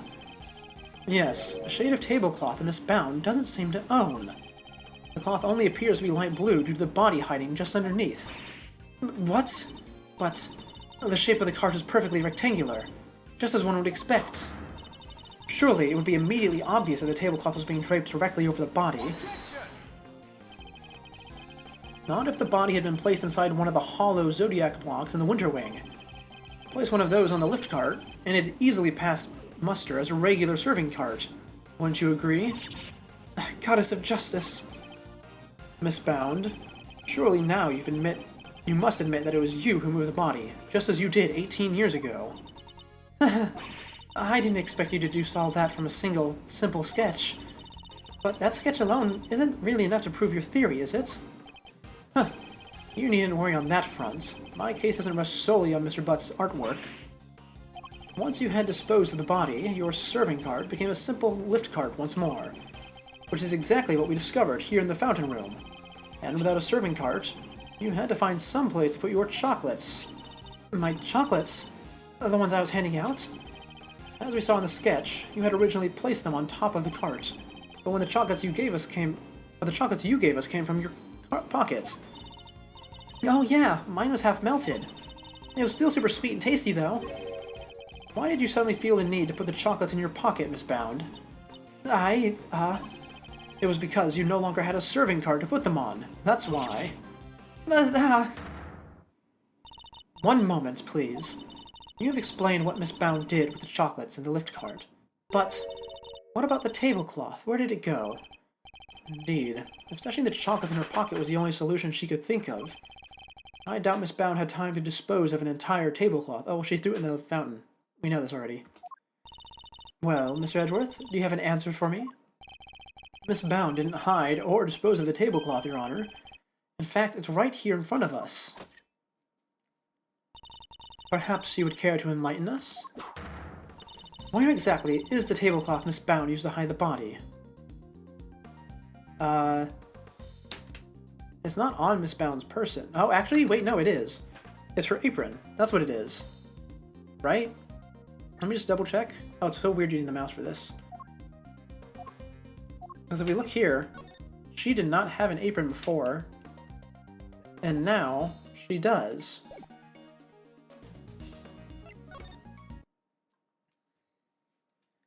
You went to the kitchen to grab some food and saw a dead squirrel on the table? Really? That's odd. I mean, I certainly didn't expect that either. I don't think I'd ever expect that. Do you have a cat or something that brought it in? I mean, that's the only reason I could think of a dead squirrel being there. Miss Bound has the tablecloth on her person. And in plain view, in fact. In plain view? No, surely you don't mean... Miss Bound? It's the cloth around your waist, isn't it? Ah! And given the zodiac blocks weren't kept in glass cases, that cloth would have been in direct contact with the ice. All we would need to do to confirm my theory is test the cloth for traces of sugar used in Mr. Frost's work. The game is up, Miss Bound. It's time to come clean. You won't need to test the tablecloth. Everything you said is true. I stole Delicious Infesticide Ultra, and I moved Mr. Frost's body. Your mom found a dead squirrel on the side of the road. She stopped to make sure it was fully dead and then brought it home so she could harvest its bones. Oh. You know, I've never really had any reason to harvest squirrel bones. At most, I've eaten squirrel, but that's certainly not something that's done around here. It was me. It was all me. Delicia, I'm so sorry. Last week, I went to your bag and took it. And then, I put it in his pocket, hoping to make it look like he had tried to do himself in. I also made sure to leave no fingerprints but yours, just in case the police suspected foul play. Judy, you... Oh, gosh. But, Judes, why? Weren't you supposed to be on the same side? All fighting together to free Samson? We were. But I couldn't afford to get arrested. Not yet. Not until I'd finally proven that Samson is innocent. She just likes collecting bones? Okay, I can kind of understand that. People collect all sorts of animal parts. Bones isn't really the weirdest one. I always planned to give myself up in the end, I swear. I know it's easy to say that now, but I do it this way, though. It's not like you. I'm sorry, Mr. Fender. Oh, wrong voice. I'm sorry, Mr. Fender. I've always caused you so much trouble. I've been the guilty party all along, ever since that day 18 years ago. Are you trying to tell us that the true culprit in the IS-7 incident was you? I committed a terrible crime. I took those sculptures and I stole them for purely selfish reasons. The moment Mr. Frost died, they became more than mere entries in a confectionery contest. They became the final work of Samson's favorite artist. I couldn't allow them to just melt away, not before he came home. And that meant I couldn't let anybody near them, not even the police. So I hid them. I knew it was wrong, but I just had to. I put them in the cold storage room for safekeeping. But what I had actually done was far worse than anything I could have possibly imagined. Because who would have thought Mr. Frost's body itself was posing as one of the sculptures? What is she doing? What is she going on? So, she didn't know about the body when she stole the sculptures. Samson is a kind man. A saint. He would never kill anybody, never! And yet, because of what I did, the police never found Mr. Frost's body, and Samson was found guilty.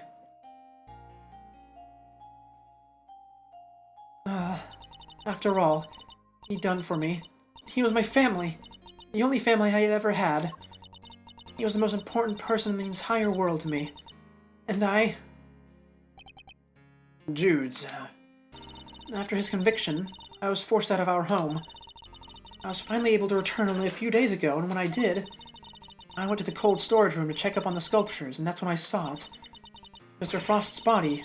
It had been there the whole time. Of course, by that point, the statute of limitations had expired. So I did what I did today, because it was the only way I could think of to make things right.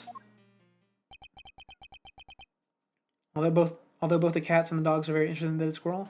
Aye. Like I said, that's why I asked about the cats. It seems I've misunderstood her intentions. Everything she's done really has been for Mr. Tangaroa's sake. Hey, what are you thinking about, Mr. Edgeworth? Something that's been puzzling me. Why did Miss Bound use poison gas? Why not a more reliable method? And why disguise the Autumn Wing as the Winter Wing? The only reason I can think of is to confuse someone who was here 18 years ago. Yeah, I wonder what she had in mind. Oh, Gusto was trying to recover the body. That's what was happening. So Gusto... Okay, I was right, Gusto is the bad guy. If she was trying to prove that Mr. Tangaroa is innocent, Miss Bound's ultimate goal must be to find the true killer. Could she have been trying to discover the identity of the true culprit? Miss Bound, your ultimate aim was to see Mr. Tangaroa cleared of all charges, correct? You haven't seen any squirrels near you. They do bring in dead and alive animals often. Aye, I see. Not much of that here, though, because not much animals to capture in the winter.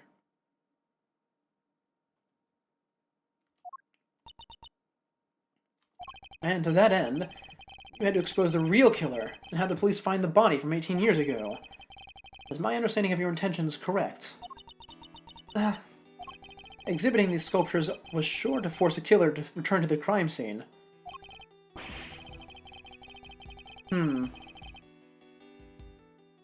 Okay, hold on. After all, they were the only person apart from you who knew the body was hidden in the icework. So, they would have freaked out thinking the body was about to be discovered and come running, yeah? Exactly. Mistbound ran the risk that the killer might successfully cover their tracks this time.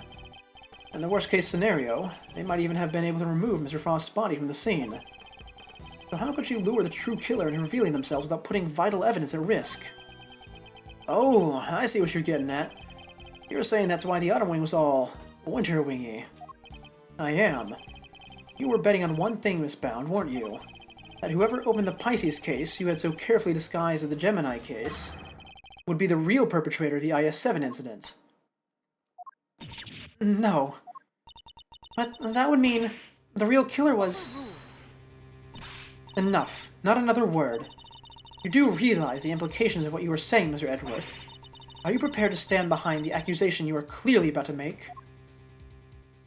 Mistbound set a trap for Mr. Frost's killer, meaning that whoever found themselves caught in the trap is highly likely to be the guilty party. But I lack the evidence to support such an assertion. To accuse someone without any evidence is not to be done lightly. So, should I really go ahead and make my accusation and name Mr. Frost's killer nonetheless? Do it. We know it's him. My ultimate goal is to see the truth exposed. And to do that, I need to seize the moment. Heh. Yes, Judge Gavel, I am prepared to stand by my accusation. I know exactly who is to blame for the IS-7 incident. Right, it's TG present. Oh, it's so weird. Mr. Gusteau, the victim of the poison gas attack is the perpetrator behind the IS-7 incident? Gusty? Mr. Gusteau. Mistbound. Now as we've established, you knew that the opening of the gallery would lure in the real culprit, and you set up the poison gas trap in order to catch them. Do you dispute the facts thus far? You're a very impressive man, Mr. Edgeworth. Just like your father. And of course, you're absolutely right. Then perhaps you could tell us exactly what happened in your own words. Of course, I have nothing to hide anymore, so I might as well tell you everything. As you said, I set a trap here in the gallery to try and catch Mr. Frost's killer. Before we opened, I made sure that the door to the Autumn Wing was the only one that was unlocked. When opening time came, I went around to unlock the doors of the various rooms, and found that the Autumn Wing had been locked from the inside. The killer is on the other side of the door. They thought, well, it frightened me. And then she simply walked away, leaving him to fall victim to her poison gas trap.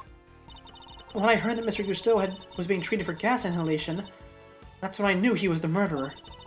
All that was left was for the police to find Mr. Frost's body, and then Samson would finally be proven innocent. At least, that was my plan. Judes, why didn't you tell me? You know I'm always here for you, right? We could have found another way. It didn't have to be like this. Thank you, Mr. Fender. You've been so very kind to me all these years. But I'm the one who created this mess, so it was up to me to try and clean it up. I didn't care what it took as long as I could get Samson out of that awful place. Judy, Judy, Judy. 18 years ago, the police managed to cover up the fact that Mr. Frost's body had gone missing. If I went to them now and said it had reappeared, I was afraid they might have tried to cover things up again. So I worked to set off a very public incident here in the gallery, in front of as many witnesses as possible. I'm so sorry, Judy. You, Samson, Gregory, I let you all down. Fender, this can't be easy for him. No, I'm the one who should be apologizing. Mr. Edgeworth, Mr. Fender, I hope one day you can forgive me. And whatever punishment I have to face, I'm ready to accept it. But please, if I may ask one thing of you, is that you simply must clear Samson's name.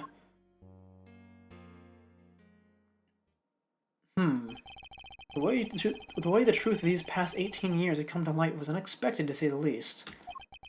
And yet, it had only set us down a path towards an even more shocking end. Oh, it's a to be continued. Oh, I need to Let's do this with the keyboard. Any weird buttons? Oh, yep, there we go. Use the mouse. And you know what? Something to note about these streams is that there's one thing that's always unreliable, and that is the title of these Ace Attorney streams, because I cannot continue, unfortunately. I have had something come up. I was just waiting for the next to be continued to stop, and here we are. I know it's a really awkward place to stop. You know, being, like, probably 30 minutes away from the end, if I had to guess, unless they drag it out, maybe 45 minutes. But alas, we do have to stop. Very unfortunate. Pull out the end screen. Use it. This is the third day in a row we get to use it. Look at that. Wonderful. So, what are we going to be doing? Well, the next 2 days on the schedule are to be announced. And I said that if we didn't finish this today, we were going to do it tomorrow. So that's what we'll be doing. It might, just might, be an hour late. But I'm going to try not to do that. And the day after that, it might be a break day, depending on how busy I am. But it could also be a one-off, or I could just get an early start on Nier. Who knows? I don't. That's why it's to be announced. So, that being said, thank you all for watching. This has been Seagull Scuffed, and I am signing off. See you all tomorrow. Goodbye. No raid today. Oh, wait. There's a thing I need to say. I need to practice this. If you're new here, follow. Oh man, it still makes me feel terrible. Okay, now goodbye. See you all tomorrow.